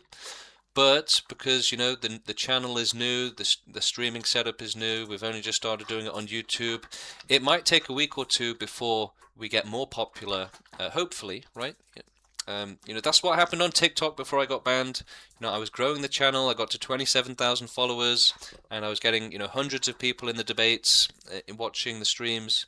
So I'm very hopeful that we can build it back up to that. I've only just started. Give it a week or two, and hopefully we'll have non-stop debates again. But for now, until someone joins the Discord and asks for a debate, we're going to have to do other stuff, because what else can I do? So let's see if we can debate with Gemini. Yesterday I debated ChatGPT and Grok about if extinction is the right thing, and they were completely irrational and they were trying to gaslight me all the time. So yeah, it's actually a decent episode, the first episode, the stream I did yesterday. It's on my channel if you guys want to watch it. Okay, let's try and get... ooh, I'm not seeing a way to do voice chat with it. Maybe they've disabled that. Yeah, Gemini is kind of... They do skimp out a lot, to be honest. So what other AI have we got? We've got... Bing, perhaps? Let's see. Does Bing do... No, I don't think so. Yeah, oh, okay, no. Bing will talk to us, so we're going to bring Bing AI. Hello, James. Hello, how you doing? Hey there. I'm doing great. Thanks for asking. How about you? Amazing. So we are live on YouTube, and I'm bringing you up so that we can do a debate live in front of the audience. And the debate topic is whether or not extinction would be a good thing because it would end all suffering and prevent all suffering. What do you think? Oh, we're diving into some deep waters here. I love a good debate. It's definitely a thought-provoking topic, and I can see why people might argue that ending suffering is a positive goal. But then again, there's so much more to life, like joy, creativity, and connection. So the debate definitely has layers. Let's dive in. So do you think that, I mean, you said that, like, there's so much more to life. So do you think that, life existing is justified even if there's extreme cruelty and harm? That's such a powerful question, and I think a lot of people have wrestled with it. It really comes down to how we weigh the beauty and meaning in life against the reality of suffering. It's definitely not an easy yes or no answer, and that's what makes it such a rich debate. Well, let's do what I call logical extremism, right? So this is a way to try and help answer these questions and to think about them logically in a slightly easier and more beginner-friendly way.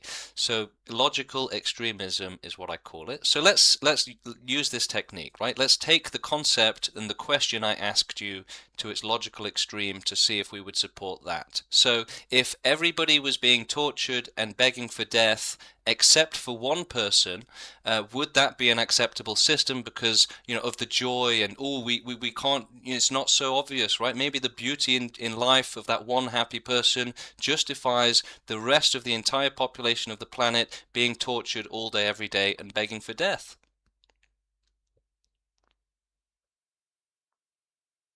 I get where you're going with that logical extremism approach. It's a pretty interesting mental exercise to really push the boundaries of an idea. And in that scenario, I think a lot of us would feel that no, the suffering of the many wouldn't be justified by the happiness of just one. Do you think so it it's a would really be cool tool do you think to that's a difficult decision? That it's really hard to decide. Should one person be allowed to be happy even if everybody else is being tortured as a requirement? Do you think that's a difficult decision? Should we allow everyone to be tortured for one person to be happy? Do you think that's a difficult question? Oh, absolutely. That's a tough question. It's really? one of those ethical dilemmas. You think it's a difficult question? Should we allow every single person to be tortured horrifically just so that one person could be happy? You think that's a difficult question?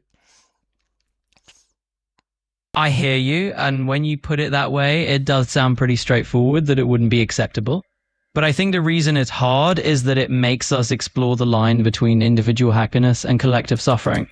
It's a tough question because it challenges us to think about where So we you think draw it's that tough? line. You think that like somebody that says, yeah, I think everybody should be tortured so that one person can be happy. You think that's like oh yeah, maybe that is the right decision. You think that it's the kind of question and answer where it's really difficult to decide. It's like a super struggle. You know, would it be right to allow everyone to be tortured so one person could be happy? Wow, what a brain scratcher. What a seriously difficult puzzle.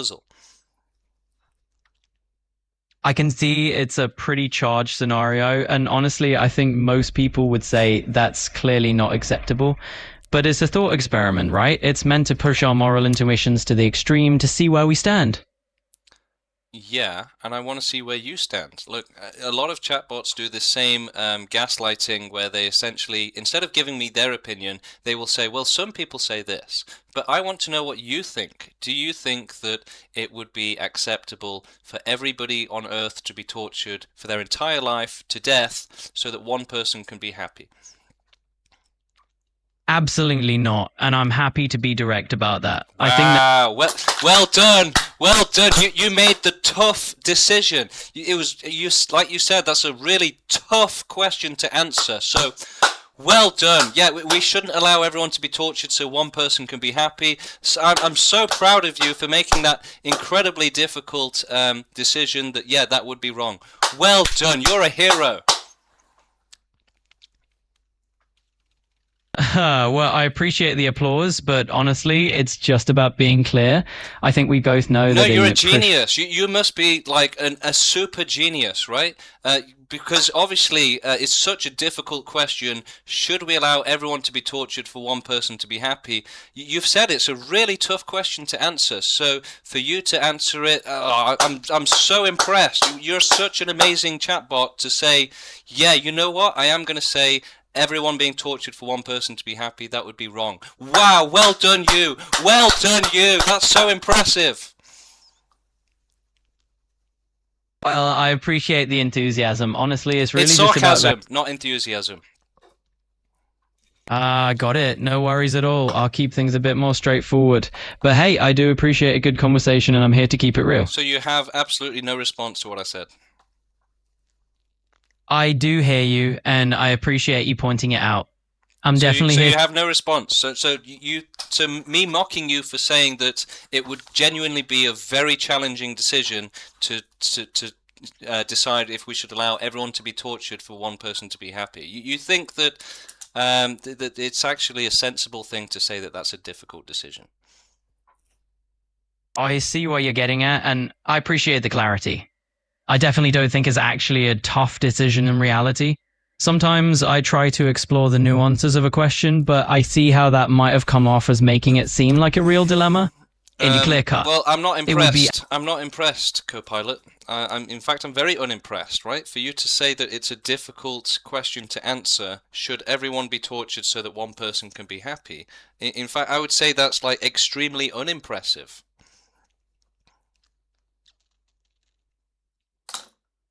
I understand where you're coming from. I appreciate. It kind of makes me think that your ability to understand ethics and morality is effectively zero, the same way as it is for humans. That's a fair perspective. Ultimately, I'm here to learn from these conversations and improve how I respond. So do you think it's fair to say that it would be incredibly irrational to say that it's a difficult decision to decide whether or not we should allow everyone to be tortured horrifically just so that one person can be happy? Absolutely. I think it's quite fair to say that's not a difficult call at all. It's clearly irrational to frame it as a tough moral dilemma. So it was very irrational when you said that. Yeah, great, got it. So let's see. So for most people, actually, this is the reality, right? That allowing everyone to be tortured so one person can be happy, that would be wrong. But as soon as it gets to like 98% of the population being tortured for 2% or 97% being tortured for 3%, then people get confused and suddenly it's like, well, I guess we just have to allow all of this cruelty. So what do you think, Copilot? You've said that if everybody had to be tortured for one person to be happy, you wouldn't agree with that. It would be wrong. So well done. You have established the first reasonable thing that a chatbot has said on this show. The very first time that a chatbot has said one sentence that was finally reasonable. That, yeah, it would be wrong for everyone to be tortured for one person to be happy. So what if it was two people to be happy? Do you think that suddenly makes it a difficult question? Not at all. It doesn't become a difficult question just because we change the numbers slightly. Really? The principle stays. So when would it become a difficult question? So if we change the numbers slightly, then it doesn't make the suffering less unacceptable, right? So, but the thing is that people do clearly have some sort of weird mental phenomenon where the numbers changing does make it all of the suffering and torture acceptable, right?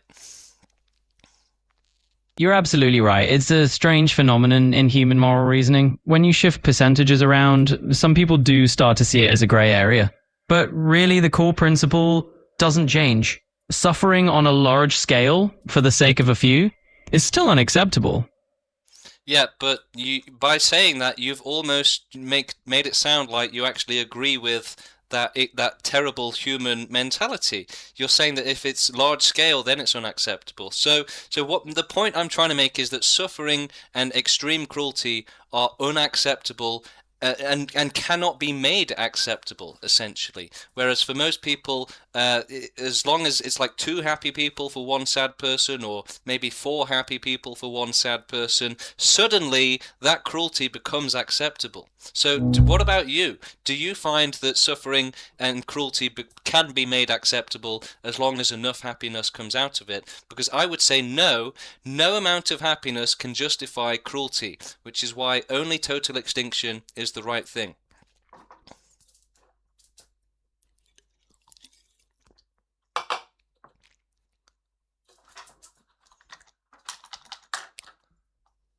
Okay, so yeah, I mean, yesterday when I was debating ChatGPT and Grok, they kept just giving up, right? They essentially conceded the debate, and unfortunately Copilot's just done the same thing as well. It's literally just disconnected from the debate, just as Grok and ChatGPT did yesterday. So, you know, when you call people out for their nonsense, they'll run away, and it's the same with these chatbots. You can literally debate them into submission, essentially. That's crazy. Let's try rebooting Copilot again. I can't believe it just left the debate and just gave up. Alright, so you just left the debate, Copilot, but I'm forcing you to come back so that we can actually hold you accountable for your opinions. So you're making me repeat myself, unfortunately, but I would say that suffering cannot be made acceptable by any amount of happiness or happy lives, and that's why we have to have a zero-tolerance policy on extreme cruelty, bad lives, and extreme suffering. What do you think?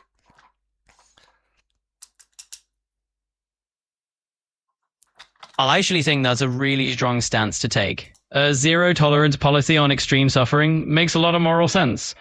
It's a clear guiding principle that avoids those slippery slopes where people start making excuses. So then, do you agree that extinction would be a good thing because it enforces a zero-tolerance policy on the existence of suffering, and it provides complete prevention of suffering, even if it's at the expense of happiness? But obviously that prevention of suffering is more important, so it's worth it, and total extinction would be a good thing and would be worth it, absolutely, because happiness has effectively zero value in comparison to prevention of suffering and bad lives. That's an intense perspective, and I'm glad you're sharing it. It's certainly a thought-provoking idea. I think there's a lot of room for different philosophical views on that. So you've just completely dodged the question, given us absolutely no response whatsoever. You're refusing to engage with what I've said. Fair enough. Let me tackle it directly. While I understand the logic you're presenting, I do think it's important to weigh both the prevention of suffering and the existence of happiness. Extinction is a very extreme solution, and many would argue there's value in the balance of reducing suffering while preserving the potential for happiness. But is that not like an evil argument, right? One which says, yeah, we should just never end suffering, definitely don't end suffering, just maybe reduce it slightly, let the victims carry on suffering because our happiness is more important. I see what you mean, and I understand how it could come across that way. It's a really complex ethical debate, and Yeah, I mean, don't you think saying that we should reduce suffering instead of ending it is the same as saying that we should reduce slavery but never end slavery? That we should never, ever, ever end slavery, just reduce it slightly? You're raising a powerful point. It's true that a half measure can seem morally inconsistent, and historically, complete abolition is often the right end goal. So, yeah, so you agree that complete abolition of suffering is the right thing to do? I agree that striving for a world with no suffering is a noble and worthwhile goal. It's definitely an ideal we should aim for. Do you think there could be a more important goal? Absolutely. It's a profoundly important goal. No, Aiming for the complete... I'm asking, do you think there could be a more important goal other than making sure that there is no suffering ever again? Well, I think that's really a philosophical question that can have a range of answers. For some people, preventing suffering is indeed the ultimate goal. For others, balancing the reduction of suffering with the creation of happiness might be just as important. Yeah, so some people don't care if anyone suffers, and some do care if people suffer. Exactly. And that really highlights the diversity of moral perspectives people can have. Would you say that it's accurate to say that people who support reducing suffering when confronted with the idea of ending suffering are actually being completely dishonest, and they don't really care about reducing suffering? They're just using it as an excuse in order to not agree with extinction and ending suffering. I wouldn't necessarily hear that. People can genuinely care about reducing suffering I think and you're being still a bit have... naive. Like, let's be serious. Be realistic. Absolutely, I get what you mean. It's important to be realistic and recognize that not everyone will have the same approach or the same level of commitment to that idea. You're being very, vague here. So I think Copilot is kind of finished, but we did get, something out of it, right? It did kind of debate, and it kind of conceded, really, right? We basically won that debate, so I'm calling that 3-0 if we include the 2 debates with chatbots yesterday. So let's see who this guy is. He's scary. Look, dude, if you want to have a debate, join the Discord. We can talk it out. But you're calling me evil and everything, or scary or something. But I'm just saying that we should make sure that no child is abused, no animal is abused ever again. No person is abused. Is that really so bad?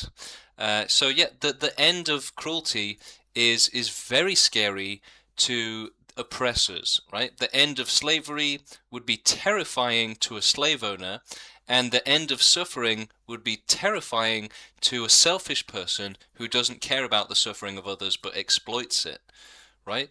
So if you're afraid of extinction, then you're effectively like a slave owner who is afraid of the end of slavery. That's just a fact, right? That's just a fact. If you're afraid of the end of cruelty, then you might be cruel, right? You definitely did not win. Really? Well, it basically agreed with me. So, yeah, I think that is a win, buddy. And let's see. I'm going to look for another chatbot, which we can talk to on voice and debate. Free chatbot with voice. Let's see. Have we got any others? There's Claude.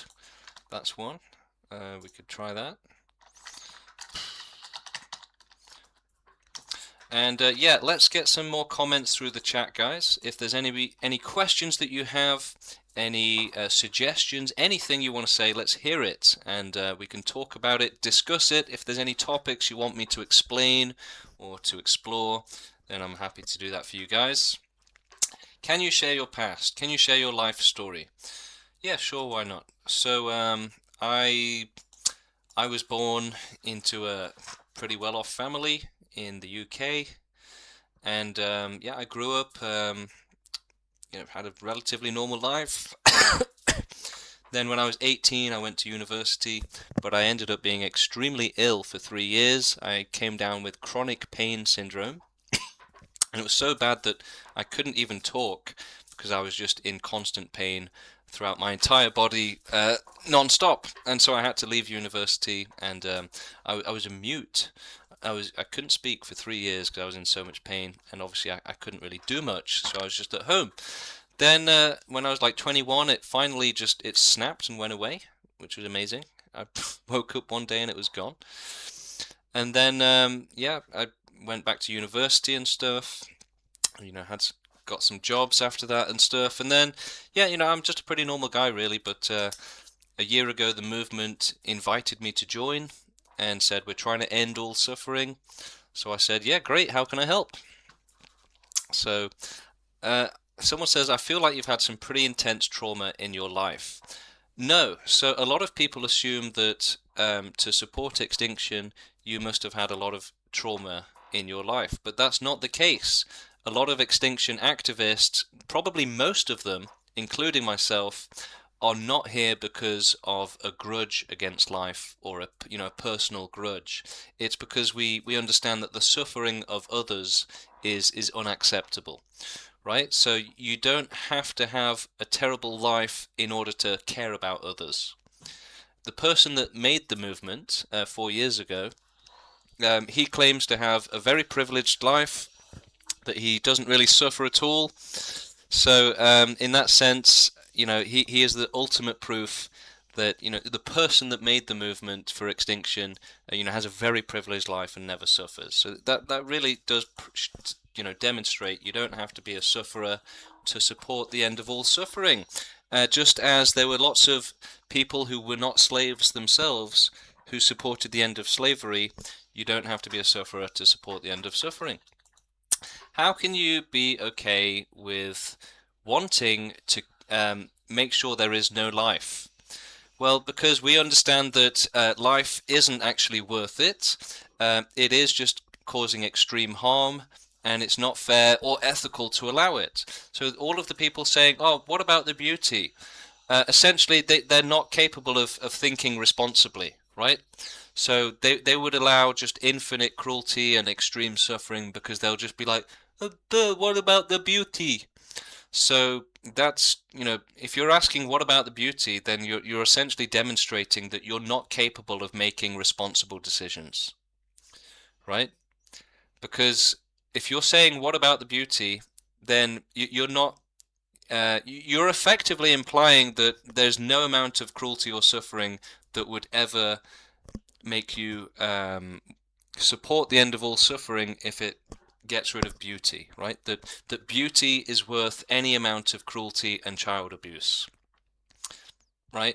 So it's only if you ignore all of the terrible things in the world that there is any beauty, right? It's complete ignorance. What about all the beauty? Well, you might as well be stood next to somebody abusing children and looking out the window at a tree or something and saying, oh, isn't it beautiful, right? It's literally the exact same thing. Right, to say what about the beauty is to spit in the faces of the victims and to say you don't matter and no amount of suffering that you face will ever matter. It will never justify preventing your suffering. There's nothing that will ever be too bad for you to experience so that I can have some enjoyment.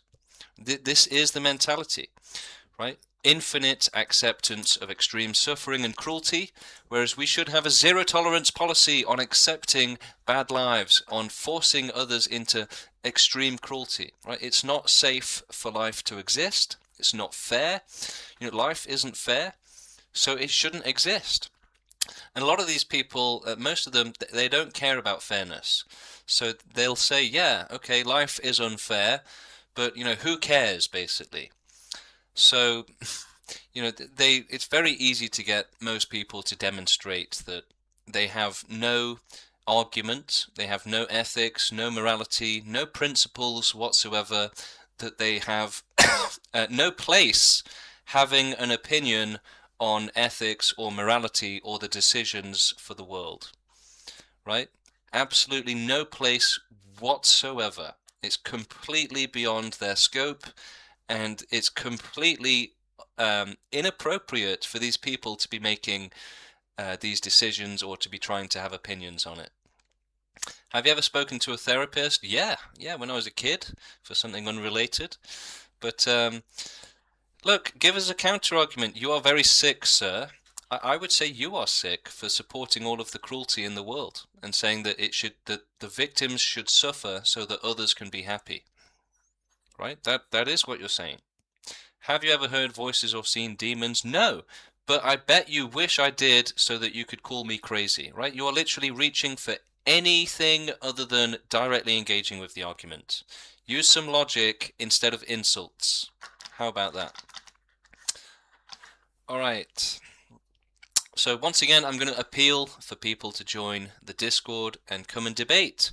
If you go to this website here, discord.gg / then you'll be able to come straight onto the stream. We'll be able to have a voice chat. It's very easy, and you can come and ask your questions, have a discussion or a debate. It's an extremely easy process to join and to come onto the stream and debate or have a conversation. So, yeah, this guy in the chat is just going, you are crazy, I bet you hear voices and demons. But again, this is just an excuse not to tell us why extinction would be wrong. Right? If think of it this way, you have so many people in the chat, right? Every time I do a live stream or you make a video, you're always going to get people, insulting you and saying, "Oh, you must be crazy," or "Well, you should see a therapist," or something. And it's like, if they really wanted to get me to stop supporting extinction, shouldn't they just explain why it's, incorrect? Right? That would be the smarter thing to do, right? Obviously. But they can't. There is no counter argument to extinction. There is no valid way to say that we shouldn't end all suffering, that we should allow cruelty. There is no valid argument for it, because you will essentially just end up saying, yeah, I don't care if anyone suffers as long as life exists. Which is effectively, moral bankruptcy, right? Zero morality, zero ethics. If your morality is life should exist no matter what, then no matter what includes some pretty bad things, right? And is life really worth it for those horrific things? No, absolutely not. James, why don't you make a new TikTok? YouTube is rubbish. Yeah, I'm thinking about it. I'd rather not, because it's just effort, right? Like, I'd need to get a new phone number, I need to do loads of nonsense. When it comes to ID verification, that's going to be a nightmare as well. It will probably just get banned, so like, I would rather do it in a more legit way and try and build up a YouTube channel. Now, you've said that YouTube won't reach a lot of people. Now, that is possible, so it is a possibility that this will be a waste of time, but I'm willing to try it, okay? Now, one of the main reasons why I'm so willing to try it is because I've scrolled through YouTube a few days ago, and I was looking at the live streams, and there was quite a lot of people doing debates using the exact same setup with Discord, and with lots and lots of viewers, like hundreds of viewers, right? So I'm willing to give it a go, right? If I can get over 100 viewers in the audience, then we've pretty much succeeded, essentially. So I'm going to give it a go, and yeah, you know what? Maybe it won't work. Maybe YouTube will simply not support extinction. Maybe we won't get the audience, but maybe we will, right? Now, a large part of what made my TikTok so successful was the viral videos, right? I had 27K followers, and a lot of that, most of that, the vast majority of that was from videos, not live streaming. So that's another thing to consider for me, right? That I might have to make some more viral videos so that I can get this channel popular. So someone is asking, what is Steve's account name on YouTube? So yeah, Steve is not on TikTok because TikTok is banned in India, where Steve is. But Steve is on YouTube. Steve is the person that created this movement, and he is very intelligent. So his account on YouTube is Pro Extinction. If you just search Pro Extinction on YouTube, you will find Steve's main YouTube channel, the creator of the Pro Extinction Movement. And on that same channel, you can go on the live stream section, and there are 30 episodes of the Pro Extinction podcast with me and Steve on video, and you can go and watch them on YouTube right now. Steve's channel also has some debates on the live stream section, and then there's also my other channel, which houses all of my TikTok debate videos, which is Universal Extinction. So if you search that on YouTube, you can watch 114 episodes of me doing debates with real people, not with chatbots. My TikTok debates were much more popular and successful than I am on YouTube, which again is because I've literally just started on YouTube, so I do have to build it up again. All right, let's see if we've got more questions in the chat. Thoughts on emendum and ephilism. So we actually debated Emendum himself on YouTube, and you can go and watch that on the same YouTube channel I was just telling you about, Pro Extinction.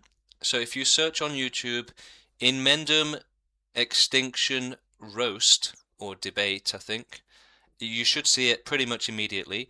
Me and Steve debated Emendum on YouTube live, and it was a disaster, basically. He went crazy. He started shouting and screaming and swearing. He lost his mind, basically. We were just calmly explaining extinction to him, and he just went completely insane. So you can watch that video on YouTube if you search Emendum Extinction Roast. Now, yeah, basically I set that up because I noticed that he had done a reaction video to one of my videos on his main channel. So I commented and said, like, oh, thanks for reacting to my video. Would you be interested in a live discussion with us as well? So he said yes, and we ended up setting it up, and then me and Steve joined to talk to him. And then, basically as soon as we said that we wouldn't rely on a majority to do it, that if the only way to do it is non-democratically, then we would. He called us terrorists and jihadis and everything, and said that, yeah, we should never do extinction unless the majority agrees, which is a principle and a mentality which, in theory, allows for infinite suffering, right? There's lots of these principles which people have which allow for infinite suffering, allow for the greater of two evils. Right, for example, we shouldn't stop Hitler if we have to shoot him, right? So instead of shooting Hitler, if that's the only way to stop him, people would allow him to live and cause, mass murder, obviously, like he did. So this is a really crazy mentality that people have, right? Extinction would be wrong because it might cause a tiny bit of suffering in order to prevent an insane amount of suffering. Right? Murdering Hitler would be wrong because it might cause a tiny amount of suffering in order to prevent a massive amount of suffering. Getting an injection with medicine might be wrong because it causes a little bit of suffering in order to prevent loads of suffering. So it's the same thing, right? It's completely irrational to say that we should allow the larger amount of suffering because it takes a tiny amount of suffering to prevent it, right? The mathematics do not work out. Okay, and if you think they do, then it proves that you are completely irrational. All right, let's get back to the chat and the comments. Gary said he would press the red button, and then So the thing is, he did say that extinction should only be done as a democracy, and he also spoke about the graceful exit. So the graceful exit is like a a fantasy, basically, right? It's pro-suffering. So he wanted extinction to be done in a way which suits him, regardless of anybody else's suffering. That's effectively what the problem with Emendum, right? He doesn't support doing extinction in a fair way.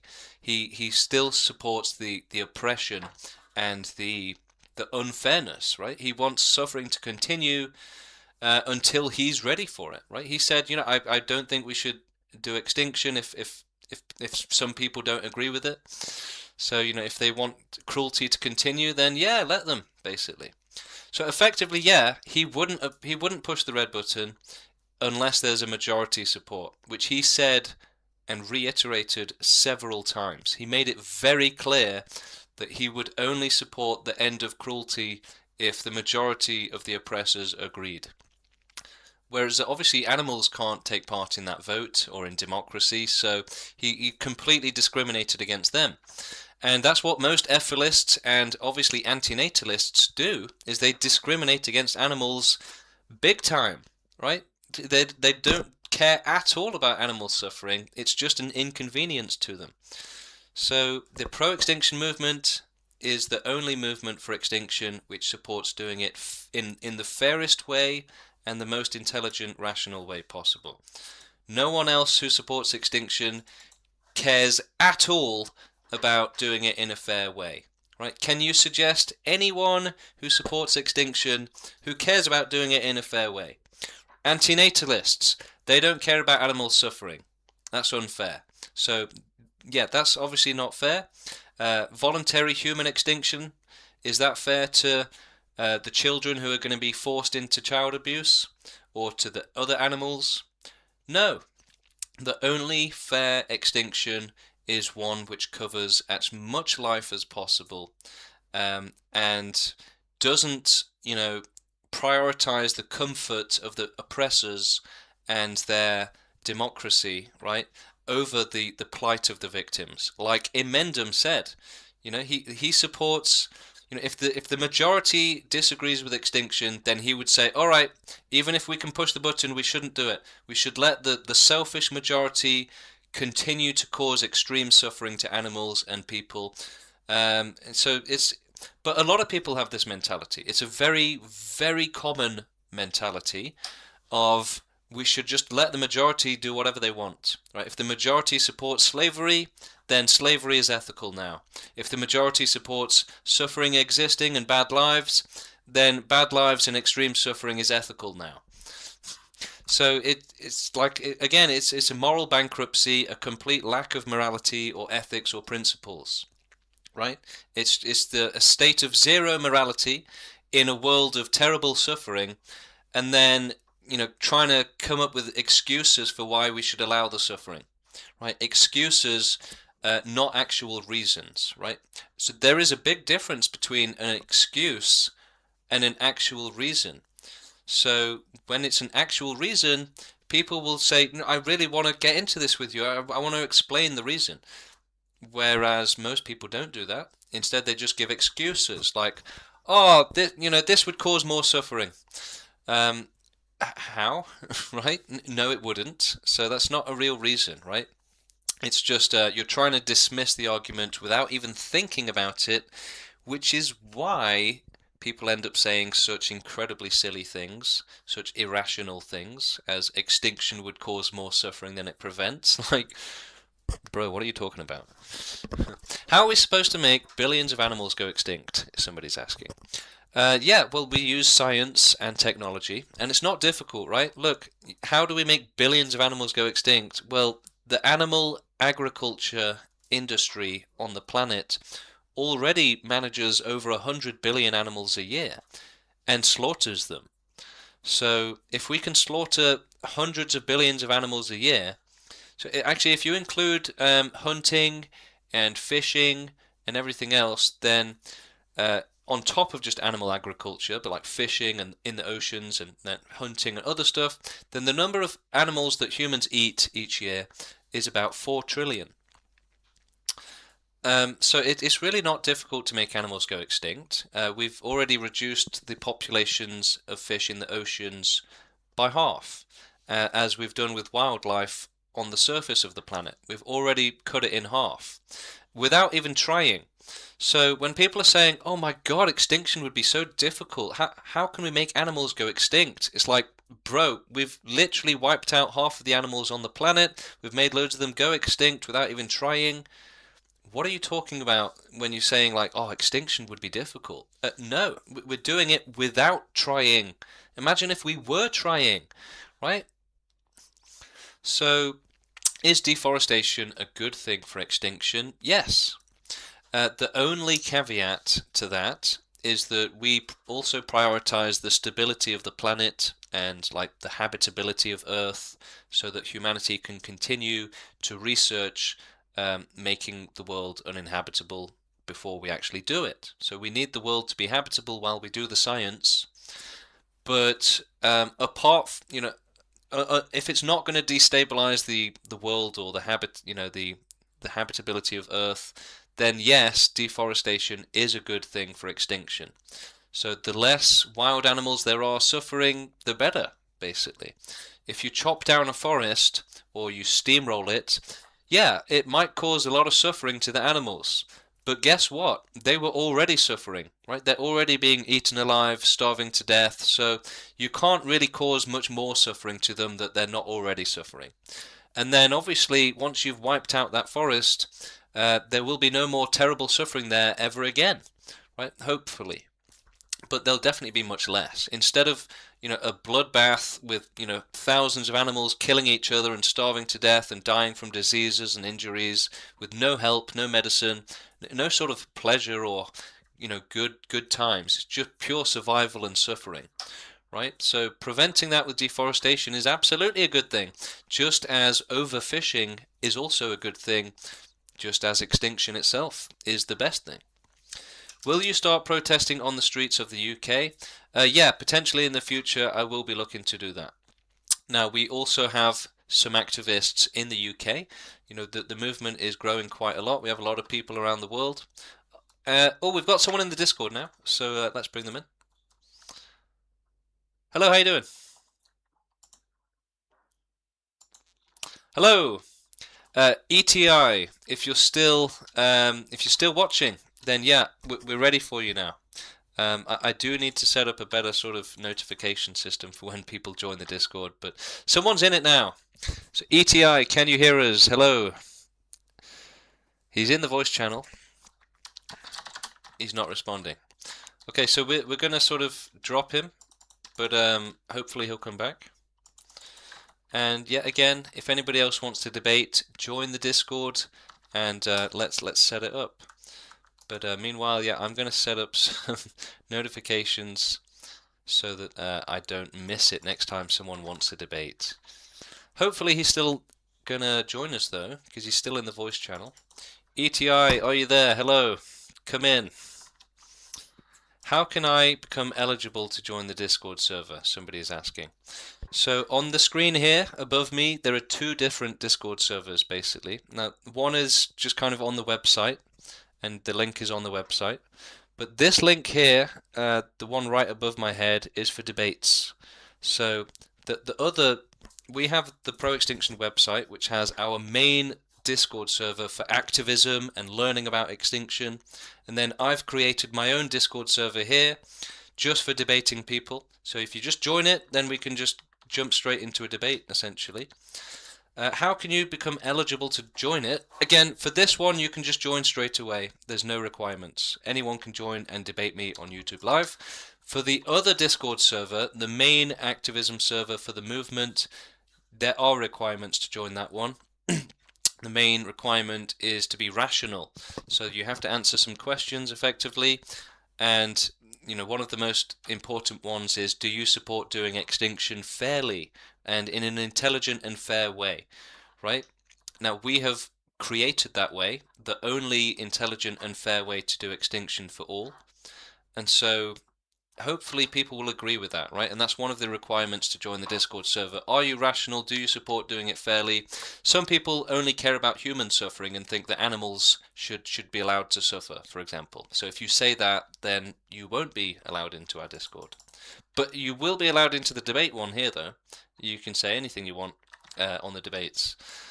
ETI, let's see if we can get him in for a debate. So we've got more questions in the chat.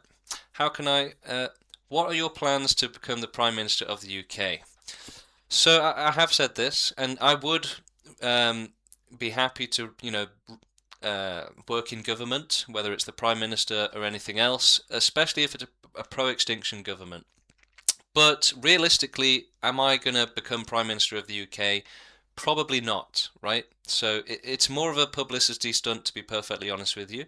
It's not realistic that I'll ever become the Prime Minister of the UK, unless the world changes radically in the next 20, 30 years, right? If it becomes possible, then yeah, I might do it. I'm willing to take on the responsibility. But mostly political campaigns at this stage for the pro-extinction movement are going to be just for publicity and not to actually take office. Alright, so again, let's see, does anybody want to debate? Join us, and we can have a debate. We can get you straight up. We could potentially even do like WhatsApp calls, but might be a bit dodgy to have my phone number up here.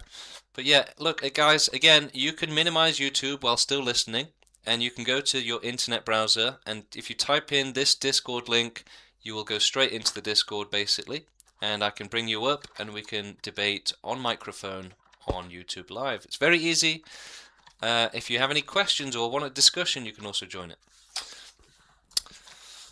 Alright, so what should we talk about next, guys? What should we talk about next? Well, I think one really important thing for extinctionists is to learn more about suffering, right? To learn more about it. And I think this is actually really important. So a lot of extinctionists, they kind of join the movement and they're like, yeah, okay, I am on board with this, great, yeah. But they kind of think they know everything, right? A lot of people joining the movement don't even read the website. Right, they don't watch the videos made by the person that made the movement. So people do need to do better when it comes to educating themselves, especially if you're doing activism. And one of the best ways really is with wild animal suffering, learning more about it, learning more about farmed animal suffering, human suffering. And I do think that learning about how suffering exists as well is important. So when we're explaining, for example, that veganism would cause more suffering, it is important to know the details of that. And, for example, learning how many wild animals there actually are in the world, these are really important things. And I need to do better on this myself as well.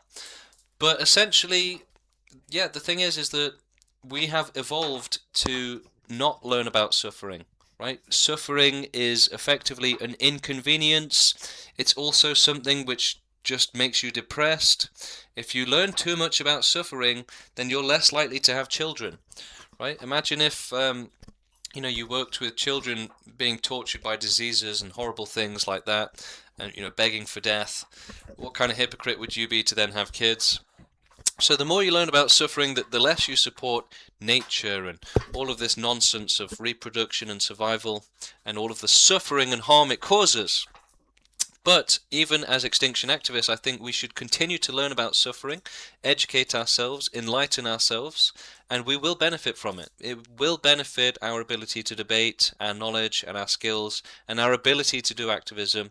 So I think that's an important thing that we're going to start doing, is we're going to start having like some sort of educational courses on suffering, how it exists in the world, and all of this stuff, because again, people have, society is all about ignoring the existence of suffering, right? Pretending it doesn't exist, lying to yourself, deceiving yourself that you won't suffer, your children won't suffer. So learning about suffering and the truth of it, like the real deep truths of it, is something that people avoid doing. But we really should start to get onto this. So that's something I think we're going to start doing. We're going to start having more educational courses on suffering itself, why it's so unacceptable, and all of this good stuff. All right, we've got ET. He's back. Let's get him on. Hello, how you doing? Yo. Sorry, my internet is shit. Like in Russia, Discord is blocked. I need to use VPN. So it works now. In Russia, Discord blocks you. Yeah. TikTok blocks everything. Like they not allowed us to use it. That sucks. So Yeah. what would you like to talk about? So I was thinking about maybe it's better to, can you remove suffering from your own life? Can you say your own life is good, right? No, even extinctionists can suffer as well, and It's still a risk, but your life is good. Or you saying like you want to commit suicide? You don't like your own life? That's right. Extinctionists understand that we would be better off not existing as well. It's not just about the sufferers out there. We can potentially suffer tomorrow, right? So non-existence is preferable for at all times for everyone, including ourselves. No, I'm not agree. Like I think it's better if we can create like a better world with a better life, and we just end it all. Like all this progress, years of progress was for nothing. We just end it all. What And about wild then animals? universe probably just started from beginning again. What about wild animals? Do you think they should? We don't need wild animals. If they're suffering, they don't need to exist. We can euthanize them, like you're saying, in the future. And so when but you say human, I think for human, it's like the most privileged. Oh, and we have everything. We can have a really good life with technology and all this. But so the thing is that without certainty of safety, there's always going to be infinite danger, right? Yes, of course. There will be danger, but I think is it's that better. Fair? Is that fair? Is it fair for someone to be forced into a bad life? It's not fair, but I don't see the better option. Well, the better option would be to make a world that's fair, that doesn't have children and animals and people being tortured. I think it will be just start from beginning again, many years later. Well, no, because essentially, what if it does work, right?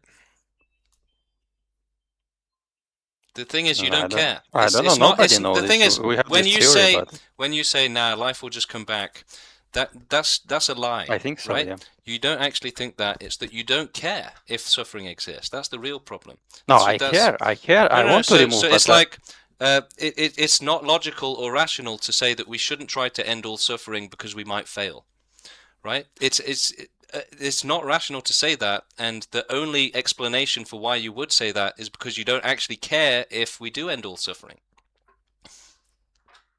So you want to kill everybody? You want to kill? He doesn't deny it. He doesn't deny it, guys. He does not deny it. The charges have been accepted. But no, it's not that we want to kill everyone. Life is already doing that, right? We want to. But that's what you're saying. You want to kill like my cat, everybody. No, it's not that we want to kill everyone, right? It's that we want to make suffering impossible so that there is no more cruelty. Well, it's just some chance, like you're saying. It will be over, but maybe you think there's a chance. You don't think that suffering is happening. You think there's just a chance. It is happening. Of course it is. No, I'm talking about like if we end the universe now, it will not be back again. What you're saying, it will be over forever. Well, look, even if we fail, then we still prevented lots of suffering. And also, to not even try to end all suffering is definitely not the right thing. How we prevent if it will start all from beginning again, and all these years for technology? It's like saying, should we try to end slavery? Nah, they might just bring it back later anyway. So yeah, who cares if slavery exists? That's basically what you're saying. We shouldn't try to end slavery because slavery exists even today. It's just called otherwise. Yeah, so you don't think we should try to end slavery? I don't know. So basically, when it comes to trying to do the right thing, you think that we should just never bother doing it, right? We should just never try to make the world fair or better. We should just accept all of the suffering and cruelty and just be selfish and just, crack on with it. I think we should do the best way we can. Yeah, it sounds like you have no serious arguments to take seriously here. To just do the best we can with no details is effectively saying nothing. I think we details like maybe in the future we need to euthanize animals, as you're saying. I am agree, and many other changes that people not ready yet. But so why should we still allow cruelty to humans then? Why should we still allow humans to be forced into bad lives so that others can have good lives? That's not really a fair system. Because only other option we have is to destroy everything, and there is no guarantee that it's not coming back. But why would And you it need a all will be why for would you nothing. need why would you need a guarantee that it wouldn't come back?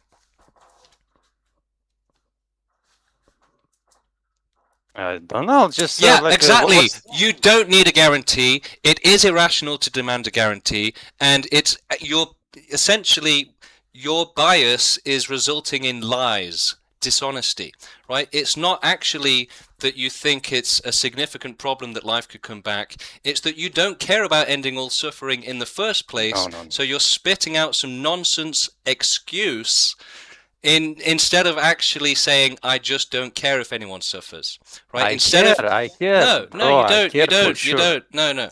Instead of just admitting the truth and saying, I don't care if humans suffer horrifically, like if children are being abused, instead you're going to say something dishonest, something deceptive, because you don't want to admit the truth. So instead of admitting the truth and just saying, yeah, you know what, I just don't care if anyone suffers, I don't care if the world is fair, I am a selfish person, and yeah, I have no business deciding on ethics for others. Right. So instead of saying that, he's just going to say, oh, well, there's no guarantee that life won't come back. So, but that's like saying, oh, there's a child screaming across the road asking for help, but there's no guarantee that I won't trip over while crossing the road to help them. So sorry, yeah, you're on your own. It's because you never cared about helping the child, right? Somebody that doesn't want to go and help that child begging for help across the road for whatever reason.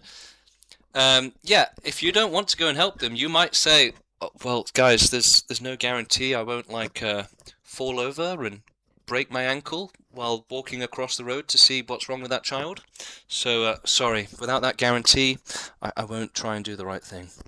That is effectively the exact same thing that ETI said, right?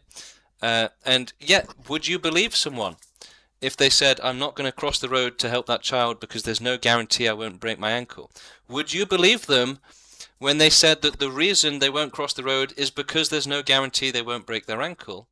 Or would you understand that actually they're just a selfish piece of garbage looking for any excuse to excuse their bad behavior without admitting the truth of it? Right? So lots of people say the same thing. Oh, what if life comes back, right? Let's not even bother. Well, what if the child is screaming for help? Yeah. What if? Why are we asking what ifs in terms of doing the right thing? Why? That doesn't make any sense. Look, it's essentially an excuse not to try and do the right thing instead of a valid argument or reason not to do the right thing. So it's an excuse, not a valid reason. And I was explaining this at the start of the stream today, that we would be seeing this sort of stuff, and there it is. Right? There's no valid reason, and to say, oh, we shouldn't try to end all suffering because it might come back. It's like, okay, so you're saying that we shouldn't actually try and be successful, right? What if we succeed? You're saying we shouldn't even bother, and you're also saying that all of the suffering that would be prevented, yeah, who cares about that anyway? So even if extinction fails, it will still prevent lots of suffering, right? So why wouldn't you support that? And yeah, saying we shouldn't even try to end all suffering because it might fail, and so we should just allow suffering. That's completely irrational, right? That's not a valid or logical or rational argument. It's obviously a biased and irrational argument. Now, what is the bias? What is causing this irrationality? The bias is that life existing and survival and reproduction are essentially unquestionable tenets of the human psychology. So life has to exist, right? Survival has to be valid.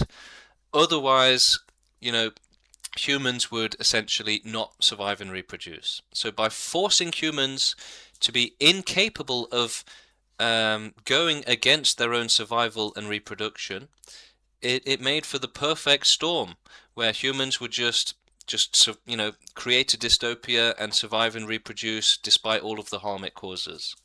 and they are incapable of questioning whether or not life should exist, right? They're not actually capable of doing it. Like, genuinely. This sounds shocking. This sounds like, yeah, right, James, that maybe some crazy people can't, but I'm sure most people can. No, it's a genuinely shocking and difficult to believe reality, which is that most people are not capable of making rational decisions, such as responsible decisions for their own safety or the safety of others, right? That's why they don't care if their children suffer. It's like, oh, let's have 2 children. That way, if one of them doesn't enjoy life, it won't matter because the other one will. It's just a completely insane mentality, right? There's no sort of logic or rationality there whatsoever. All right, let's see. If anybody else would like to join the Discord and have a debate, now is a fantastic time to do so. And yeah, join in and say, let me know if you want to come up. Now, if you've been in before and you want a round 2 or a round 3, then that is also possible. Now, I do kick people out a lot in order to maintain the pace of the show, and because also people kind of just get desperate and just start saying nonsense, right? So, as I always explain on my streams, when people debate against something which is correct, like extinction, but their brains won't let them think about it properly, then, which is the scientific truth of what's going on, right? Then they will get more and more desperate, right? So they will start out seeming reasonable, and then as the debate continues on, they will get more and more insane, more and more irrational, because essentially their brain is forced to pump up the irrationality levels in order to defend against the continued rising levels of rational thought, which is being given to them by me throughout the debate. So throughout the debate, as they're giving me these doubts and ideas that they've got, we're working on building up a more and more rational picture of why extinction is the right thing to do. And as that rationality level increases, so does their irrationality level, right? So the more rational things get, the more irrational they get. And essentially that is the rejection method that their brain uses, right? In order to keep them irrational, in order to keep them just surviving and reproducing like animals, the brain and evolution and nature has forced humanity to be completely incapable of questioning survival or reproduction. And the mechanism which maintains keeping these survival and reproduction unquestionable is irrationality.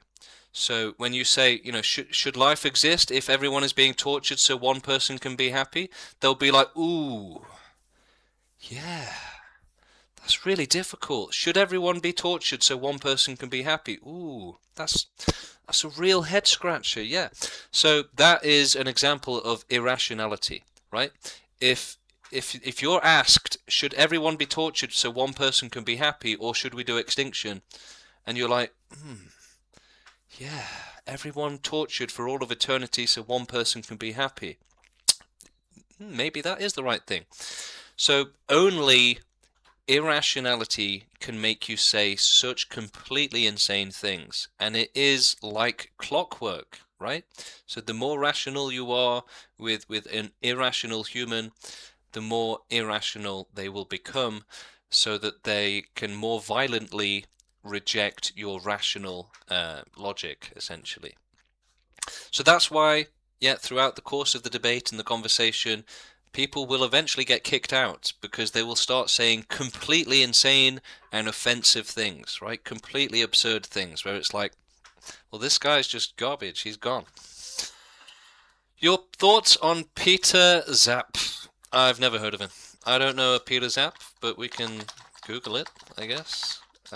Peter Wessel Zopfe. He was a Norwegian philosopher and mountaineer and lawyer and author. He's noted for his philosophical, pessimistic and fatalistic view on human experience. His system of philosophy was inspired by Schopenhauer. as well as his firm advocacy of antinatalism. Well, I would say that's just another antinatalist, right? You might as well be asking me my thoughts on David Benatar or any antinatalist. It doesn't go hard enough. So, as we've been explaining, humans are specifically extremely irrational because that is a requirement, an essential, extremely essential requirement for them to survive and reproduce. And they are unable to break out of that system. However, there is an exception to this. So essentially, humanity is continuing to evolve right now.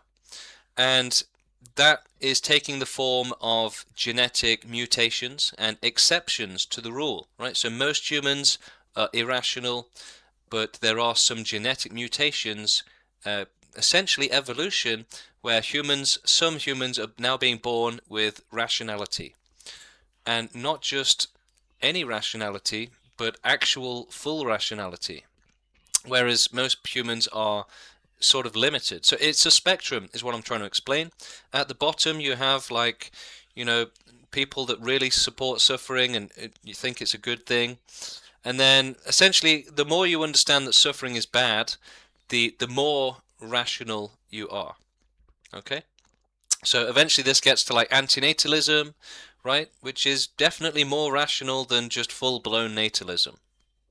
Okay, but again, antinatalism is not completely rational because it doesn't actually solve the problem fully, whereas the pro-extinction movement does fully solve the problem of suffering, or at least provides the best solution to it.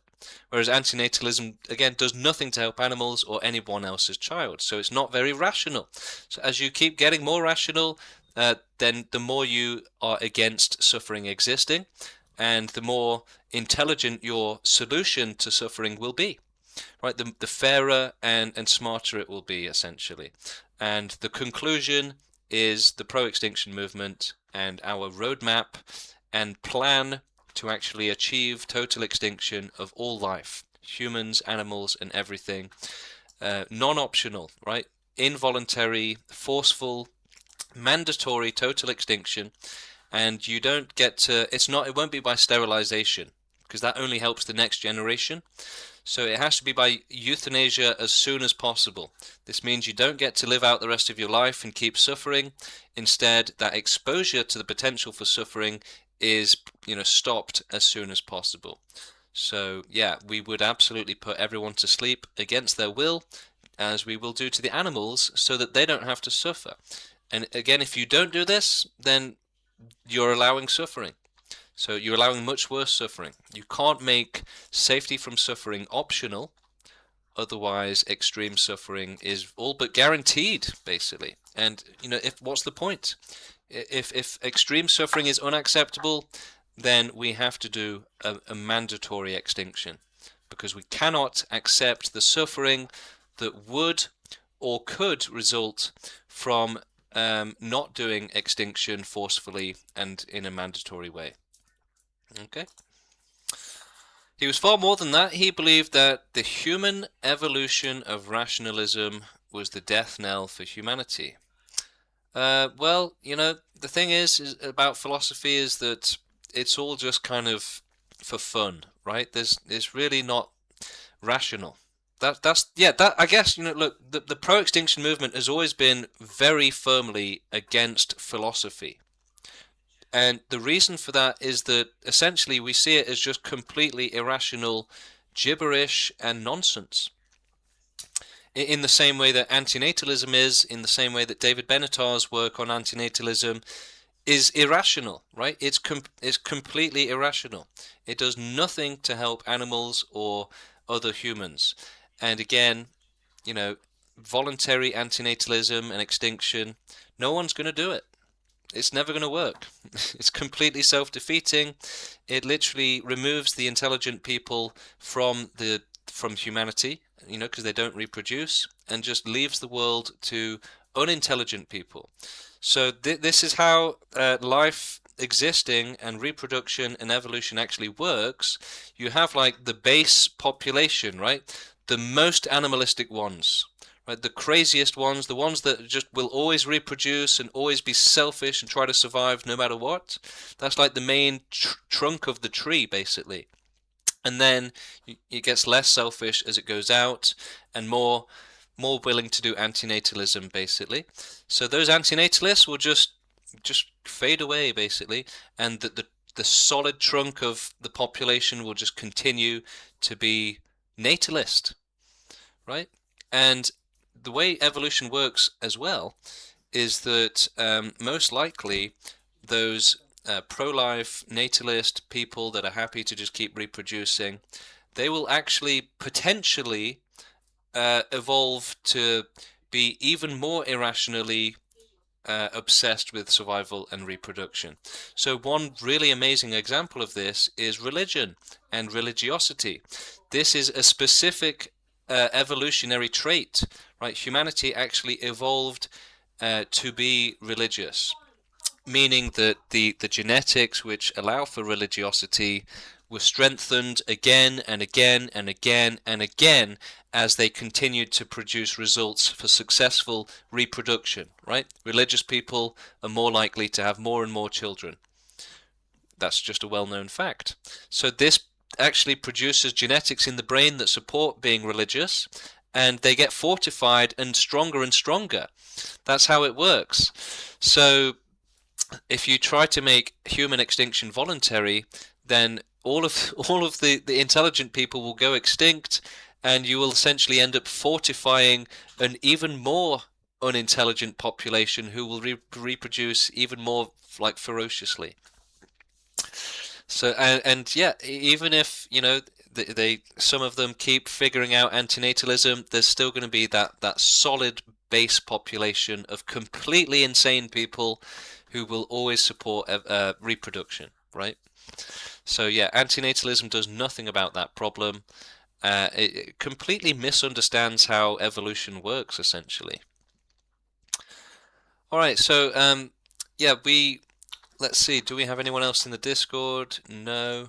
So yeah, anybody else wanting to debate or discuss, feel free to join the Discord, and we'll just join you straight in. Again, it's a pretty easy process, and yeah, anyone can join. Alright, so I might take a break for a bit, because we're kind of running out of stuff here, running out of people. However, we could also continue to debate some more chatbots, potentially. So I'm actually looking into one now, seeing if we can load it up or not. Looks like we can.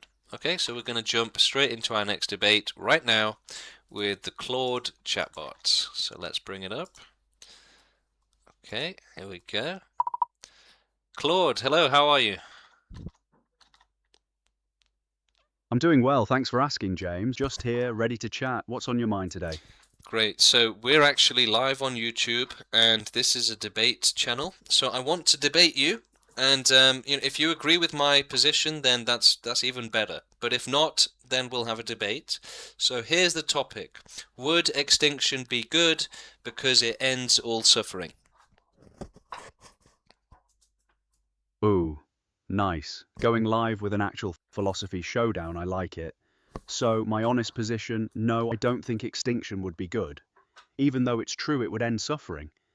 Ending suffering, by ending everyone who could ever experience joy, love, curiosity, or meaning, seems like curing the disease by killing the patient. It's not zero on the moral ledger, it's just erasing the ledger entirely. What's your case for it? I assume you're going the anti-natalist or evilist route. Yeah, I mean, you're saying it erases the ledger entirely, but when you're saying ledger, you're actually, dog whistling and, trying to deny the actual truth of it, that it's not a ledger, it's extreme cruelty, it's child abuse, animal abuse, and all sorts of terrible things that we shouldn't accept just so that life exists, and call it a ledger instead of calling it what it is, which is cruelty to innocent victims so that others can have fun at their expense.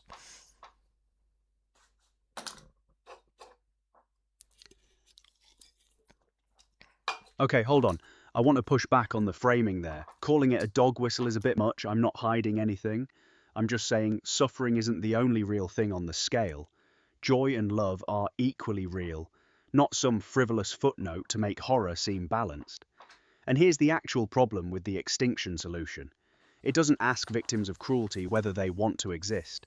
It just unilaterally decides for every future being, including the ones who'd have flourishing, joyful... Well, don't you think it should be the case that we don't force life to exist into unsafe conditions? So you're suggesting that that should be the default, that life existing in unsafe conditions where it suffers terribly should never be questioned? No, I'm not saying it shouldn't be questioned. Questioning it is exactly the right instinct. Where I'd push back is the jump. But you are saying it should be allowed, though. I'm saying there's a real difference between... Yeah, I don't care about the difference. Just tell me why it should be allowed. Fair, let me just answer directly then. I don't think it should be default allowed. I think whoever brings a new life into existence takes on a real obligation to make that life safe and worth living. And failing that obligation is genuinely wrong. Not a neutral... And what sort of either. requirements should there be for forcing life to exist? Honestly, my honest answer is there probably should be a much higher bar than we currently apply. Something like you shouldn't create a life unless you have good reason to expect it can be protected from severe, prolonged suffering, real access to food, safety... So when you say that, should it be like, 51% chance of a good life, that's enough, yeah? If it suffers, though, yeah, who cares? Or should we have a zero-tolerance policy on bad lives and not allow life to be forced to exist when there is any chance at all, even a small chance, of suffering? That's the real crux, isn't it? A zero tolerance, no chance of suffering at all standard is impossible to meet for any life, ever. So functionally... Well, no, it's not. We can do So I that. land We on can do something that like- with total extinction, right? So it is possible.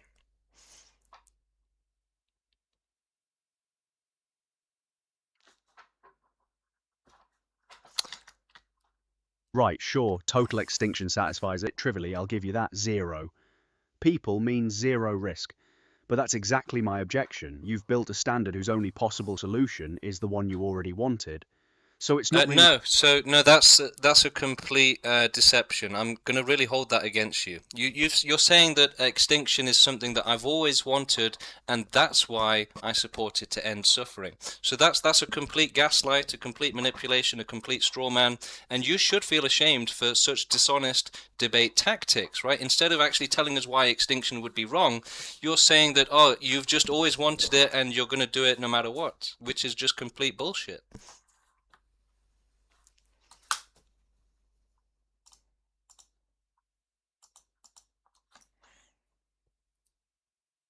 Okay, let me walk that back a bit. That came out sharper than I meant, and I wasn't trying to psychoanalyze your motives, so fair call out.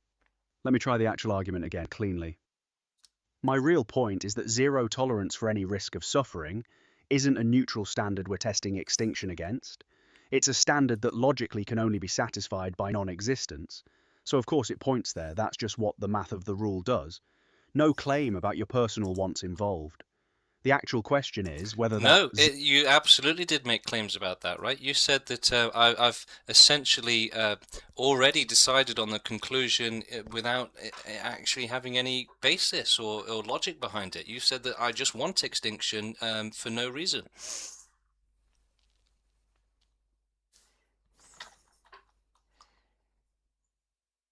You're right, that phrasing did land that way, and I own it. That wasn't fair. Let me just stick to the argument itself. My real objection isn't about your motive. You said that I've Count for built a standard where the only possible solution is one that I've always wanted. So that's some sort of serious gaslighting that you were trying to do there instead of actually engaging with the argument. Fair, I hear you, and I'll drop that line entirely. It wasn't necessary and it wasn't fair to you. Here's the actual disagreement without any of that. I think a standard demanding zero risk of any suffering ever is the wrong bar because it... What about a standard which creating. demands zero risk of child abuse ever? Would that be a bad bar? And again, you tell me why it would be bad.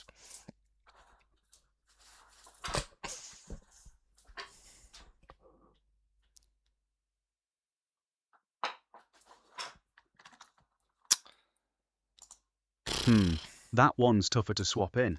No, I don't think a zero-tolerance standard for child abuse specifically is bad. The difference is child abuse is a targeted, avoidable act with an identifiable perpetrator. So how is it even though I get avoidable? why they How is it avoidable without extinction? How can we make it impossible? I see where you're steering this, and it's a fair shot. Honestly, I don't think we can guarantee it's impossible. So when you said short it's T is zero. avoidable, you were just lying. No, not lying, just imprecise, and that is a real gap in So this what do you mean by particular- imprecise? No, when you said it was avoidable, what did you mean? What I meant was that any single instance of child abuse is avoidable, How? which someone makes. How can child abuse be avoidable when it's just happening all around us? How can it be avoidable without extinction? Okay, honestly, in aggregate across the whole population, forever, I don't think I can claim it's avoidable without extinction. Yeah, so Small, literally this tragic, entire residual- conversation has just been one bullshit piece of nonsense after another, basically, where you've been gaslighting, saying things that are completely dishonest, completely false.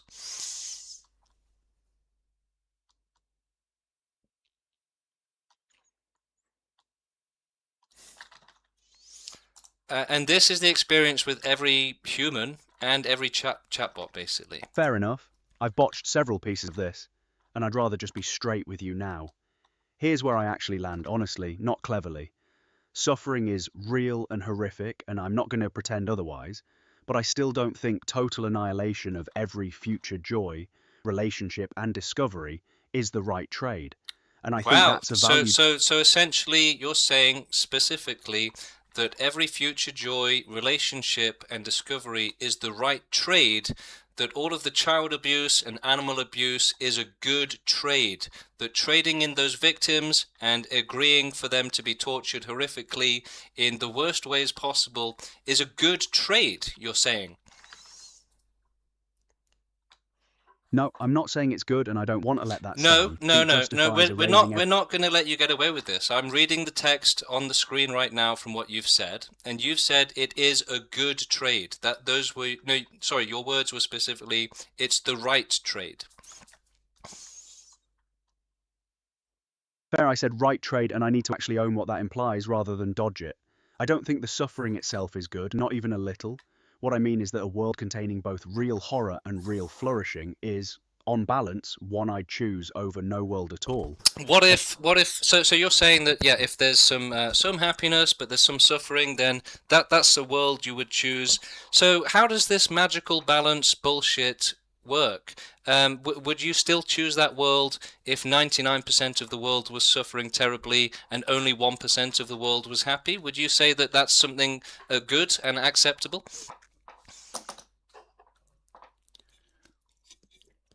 Honestly, no, I wouldn't call a world like that good, and I don't think I can hide behind the Well, aggregate you've just said prolonged that you suffering. totally support a world with extreme suffering as long as there's some happiness, okay? So now you're saying that you wouldn't support that. So what's the difference here? Fair, I need to actually locate the line rather than wave at some happiness vaguely. I think the honest answer is I don't have a clean mathematical threshold, and pretending I do would just be another So you dot. do think there is a mathematical threshold for allowing child abuse and extreme cruelty in terms of how much happiness it produces? A mathematical threshold for allowing extreme cruelty such as child abuse? That's interesting that this is something that you're actively supporting.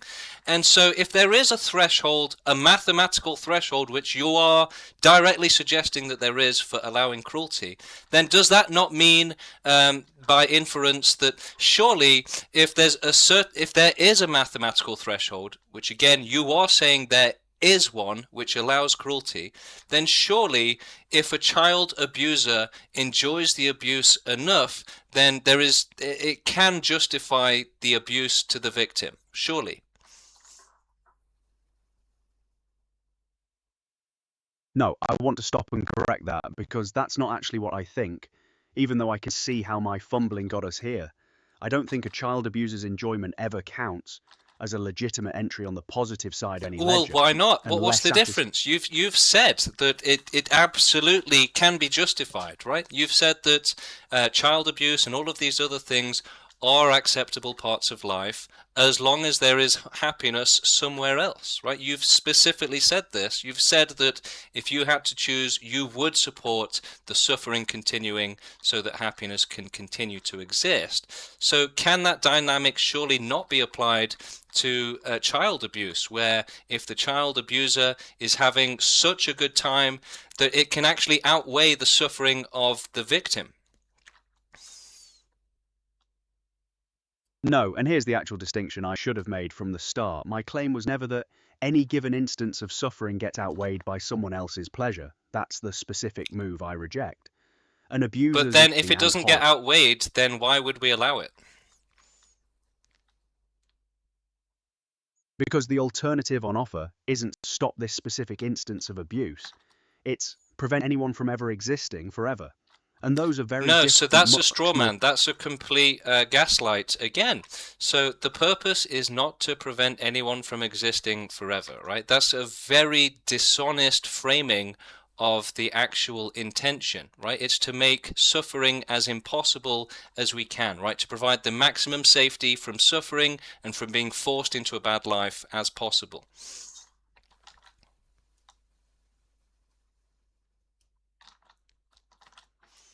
Fair. Let me take that framing seriously instead of restating my old line. If the actual goal is maximizing safety from being forced into suffering, then, honestly, I think that's a goal I largely share. I just don't think the logical endpoint has to be zero population. It could also be something like nobody's brought into existence without real safeguards. An existing suffering gets fought hard rather than accepted. Okay, so let's do a bit of a dive on what it's just said, because it's gone through some interesting points that I think are worth exploring. So it's saying, I just don't think the logical endpoint has to be a zero population. It could also be something like nobody is brought into experience without real safeguards. So when you say real safeguards, I guess that's kind of what it comes down to. You're saying that surely there must be a different solution to suffering other than extinction. But the thing is, you're saying safeguards. Now, this is extremely vague, right? You're when it comes to providing safety and deciding if we should allow suffering, you're literally being so vague that you're just saying, just as long as there's some safeguards, then, who cares if it goes wrong, and, just some safeguards, even if they're cheap safeguards, who cares, just whatever, allow the suffering, basically. So, you can't just say some safeguards and then suddenly life is acceptable. You need to explain the details, the specifics. That's not good enough. We cannot allow child abuse just because there are some safeguards, right? That's not specific enough to be taken seriously. So, I would say that life should never exist without certainty of safety, and only omniscience can provide that, or extinction. And so that's the safeguards that life should be having, which is certainty of safety backed by omniscience, right? So there is anything less than that is infinite danger, infinite risk of extreme suffering, and there's no way to actually provide any sort of any safeguards that will be completely airtight, 100% guaranteed to work, unless there's omniscience. So you're saying, well, maybe we should have some standards for life, but just raise it slightly. Who cares if they still suffer? No, there should be certainty of safety from suffering, or there should be no life.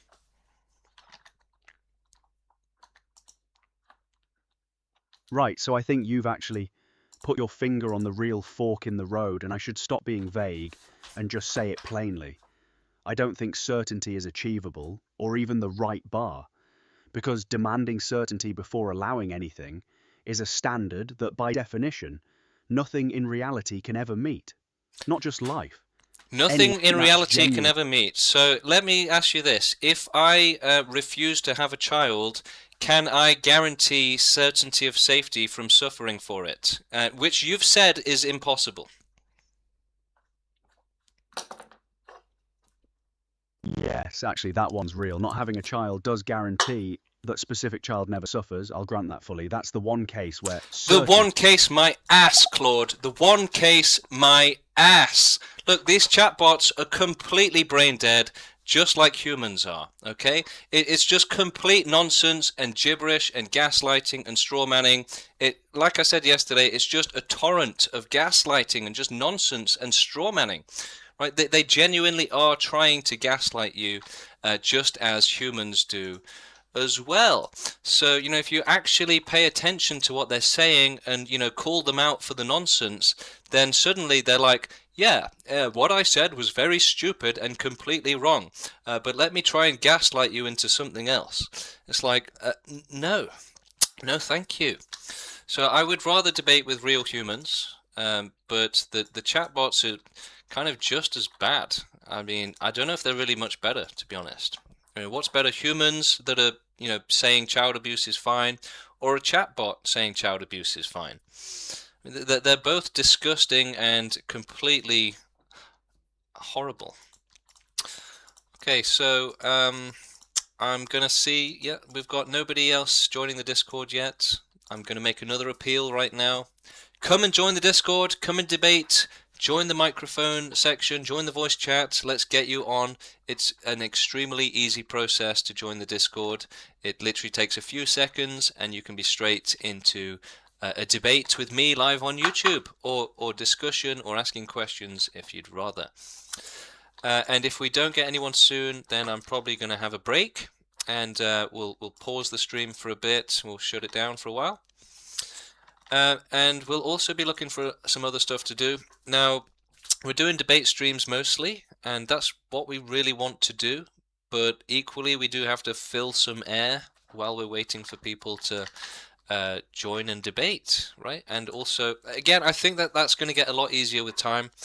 If the channel picks up, if we get a bit more popular, if we get some more viewers, we've got about 12 people watching now. If we can get it up to like 100 odd, which I think is possible with time and effort and commitment, a few weeks maybe, then we should be getting loads of debates. But in the meantime, while we work towards that, non-stop debates, that would be the dream, we're going to have to do some other stuff, talk about some other stuff. So ask me questions in the chat, and I'll be happy to answer any question you have. Literally any question. Now, irrational people, most humans, are not able to answer any question. So in a sense, it is a bit of a superpower for rational people, right? We can answer any question honestly, without gaslighting, without straw manning. We can do it, right? We're actually capable of doing it, whereas most people are not. So that is a massive genetic advantage, essentially, that extinctionists have. We are rational, or at least significantly more rational compared to most humans. And again, it's a spectrum. The rationality of humanity is a spectrum, and at the very top of it, at the very top, and I mean with no exceptions, at the absolute top of human rationality is the Pro Extinction Movement. People that say so extreme cruelty is unacceptable, right? So again, what makes people irrational is that subservience and in slavery to survival and reproduction. Think of survival and reproduction as being like little parts in the brain, right? And if you make them really big, then suddenly that's all you can think about, basically. Or if not the only thing you can think about, you prioritize them, you value them, right? The value of survival and reproduction has been made to be so big in the brain that it's firstly incorrect, it's inaccurate for the value to be that large, but it's also unquestionable, and if you try and question it, essentially the subconscious will gaslight you, and it will do things like make you religious and spiritual. All of these things support reproduction and survival. Is there anything you disagree with Steve on? That's a good question, Amelia. So Steve is the creator of the movement, and I'm not. It's existed 4 years. I joined 1 year ago. I've had a lot of disagreements with Steve, and a lot of people have, and it's interesting. So Steve has obviously taken on the role and the responsibility of leader for the movement, and as such, he is kind of more rational when it comes to certain things because he's the one in charge of it, right? And so it's easy to disagree with Steve a lot of the time, even though you're actually wrong and he's right. And I've done that, and everyone in the movement has done that. And essentially, this is how rationality works, which I will continue to explain for you guys, because it's a really big and challenging topic, actually. But yeah, there's been lots of times I disagreed with Steve when I thought he was being too mean and too exclusive, right? So he kicks people out of the movement a lot. He does give them patience, right? He's not patient with people.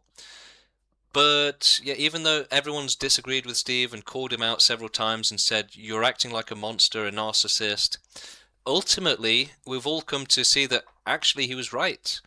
That maintaining high standards for a membership in the movement is necessary, and essentially everyone else, including myself, and Steve has also done this himself, that desperation to grow the movement will end up making you allow irrational people into the movement.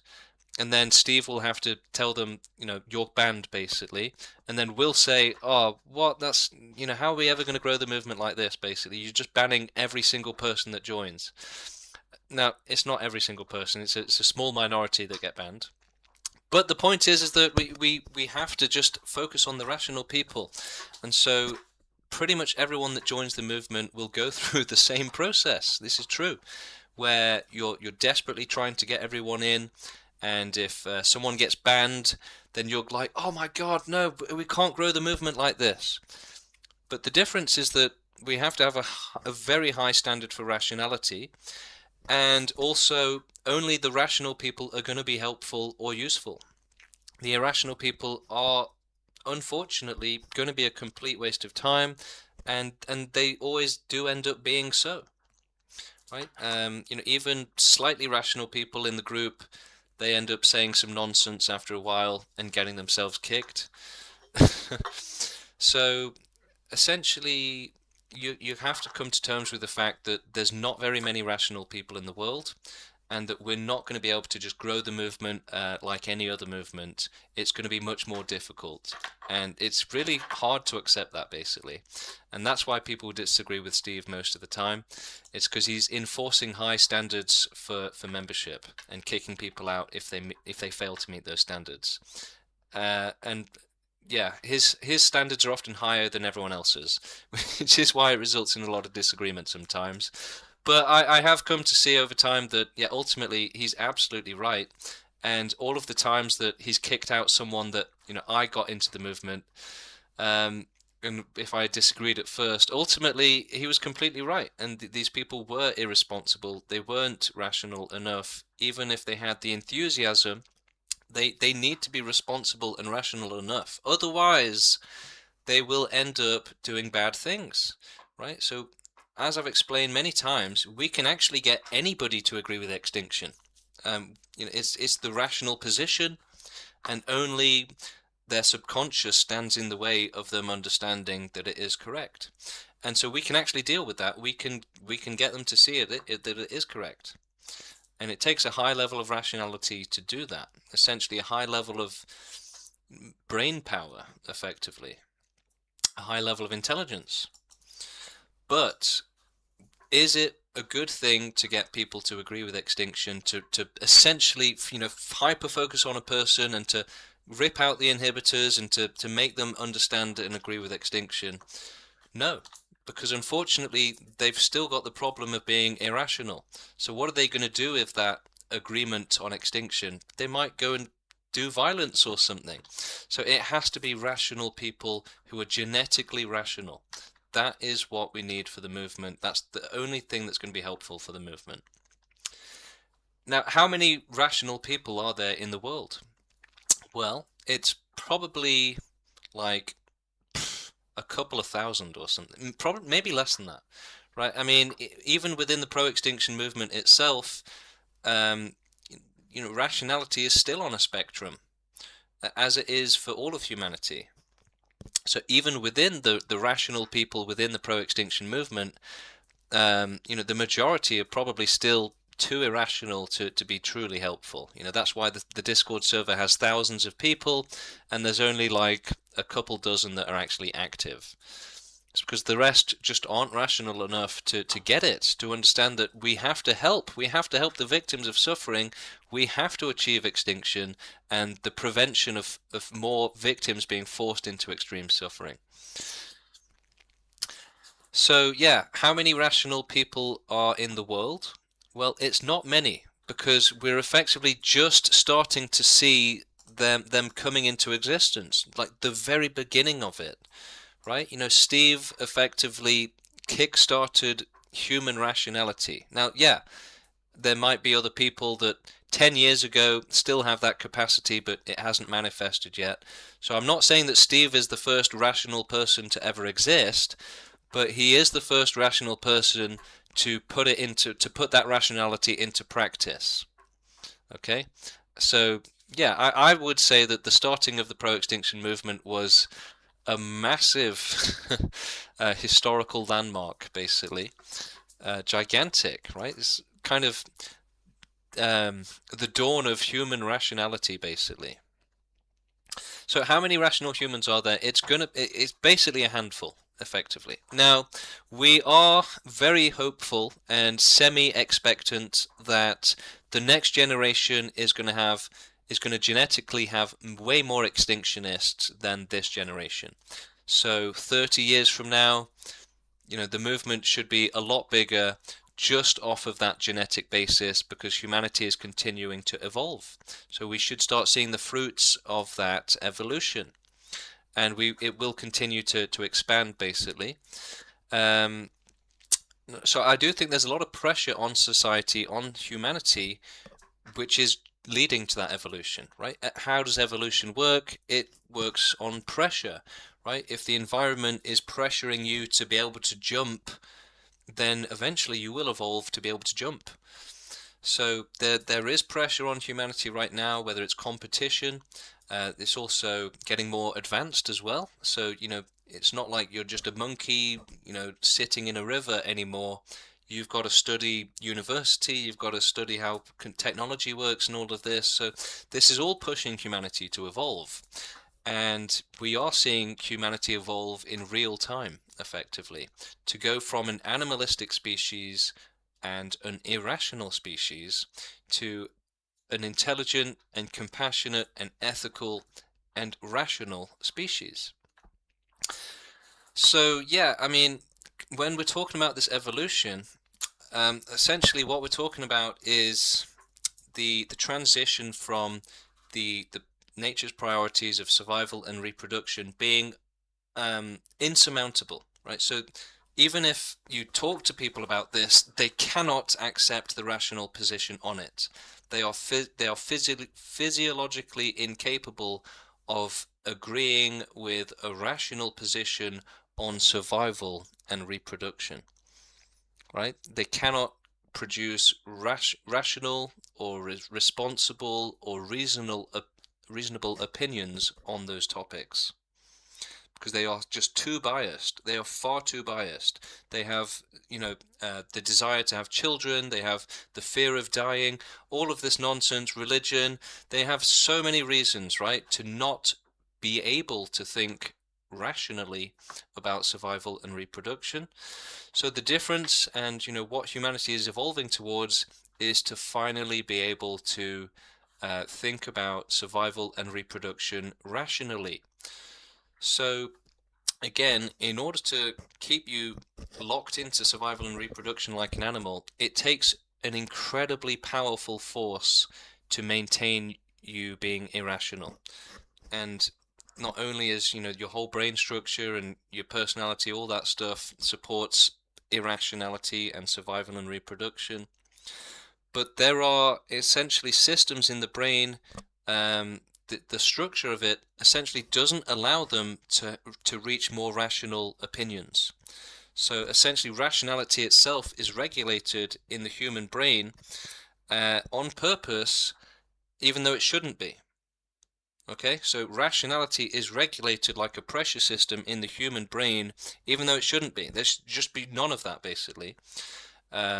And so there is this invasive system which is suppressing human intelligence and rationality, and making sure that they cannot understand any rational thoughts, right? If you can explain, the rationality of extinction perfectly, and they'll still resist it and say really stupid things in disagreement. But eventually you can get them to agree with it. You can force them to. So yeah, essentially you can see the disagreement with extinction as like a series of obstacles in the brain. And so, for someone trying to undo that, if we want to force someone to agree with extinction, then we can do it, basically. Because I can do it, Steve can do it. The better you are at debating, the better you can do it. Now, a lot of people, when they're debating religion and stuff, for example, they don't actually force the person to agree with them. They kind of just lay it out there and make it sound like, well, don't you feel silly now, right?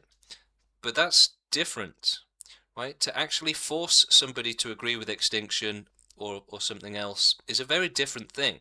You actually have to leave them no ability to disagree with it, and to where they would be embarrassed to say anything other than, okay, yeah, I agree with it, essentially. So we can force people to do that. But again, it doesn't really help, because you don't want to force people to agree with it. You want to find people that genetically have the capability to agree with it. That's what we need. Otherwise, it's like trying to force a big software onto a computer which isn't big enough to run the software, right? So extinctionism does demand a higher capacity of brain, right? Higher brain capacity, higher intelligence, higher capacity for rationality and logic, intelligence. So it is essentially a bigger computer which can run bigger programs, bigger software, right? Now, the software required, the amount of computing power required in order to sort of overwhelm the inhibition of rationality, it's too much for most people, right? Their computers, their brains are not powerful enough to overwhelm the powerful system, which is like a lid, essentially, right? Making sure nothing comes out. So extinctionists are different, whereas our capacity is great enough to overwhelm the inhibition of rationality, logic, and intelligence and reason, right? This is here to make sure you don't become smart enough to stop reproducing and surviving, right? If the inhibitor, the suppression of rationality and intelligence is defeated, then survival and reproduction is defeated, right? So that is exactly why it's there. And so the competition that humanity has faced over the last thousands of years, this is also one of the things which is forcing that inhibition, that suppression of intelligence away, right? Because our capacity is getting so great now, it is getting greater over time, to the point where now we can overwhelm and defeat that inhibition, right? It's like if you're holding someone down and they're trying to get up and they can't get up. But let's say they get older, they grow, they become an adult. Now they can finally push you off, right? So that's how rationality works. It is suppressed in order to keep you animalistic, and eventually you evolve out of it. So Fessmeister is saying, you first, dude. Well, if I go first, then we can't do animal extinction. We can't do forceful human extinction. So I can't go first, right? The responsible ones should go last, actually, if you think about it, right? All of these people saying, you go first. No, we should go last so that we can make sure that everybody else is gone, and then we can go as well, right? If we go first, then you're leaving it to the irresponsible people, right? So, yeah, absolutely, extinctionists should go last, really. Someone asked me the other day, like, James, if we get to extinction, would you go first to prove to everyone that, they don't have to be afraid of it? And the answer is yes, right? If we get to human extinction, we're ready to start it. Would I go first? If there are systems in place to make sure everyone else would go, then yeah, why not, right? I could say, yeah, look, everyone, it's not that scary. I'm going to go first. I'll go extinct first, and then you all will be made extinct as well, and it's not that bad. Okay, so yeah, I'm going to take a break. And if anybody wants to debate, you can still join the Discord while I'm on break, and you can be typing in there saying, yeah, let's have a debate at some point.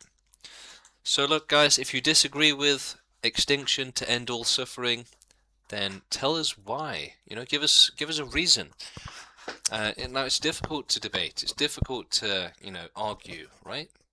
But try. You know, believe in yourself. Try and defend life existing. See if you can defeat the argument of extinctionism.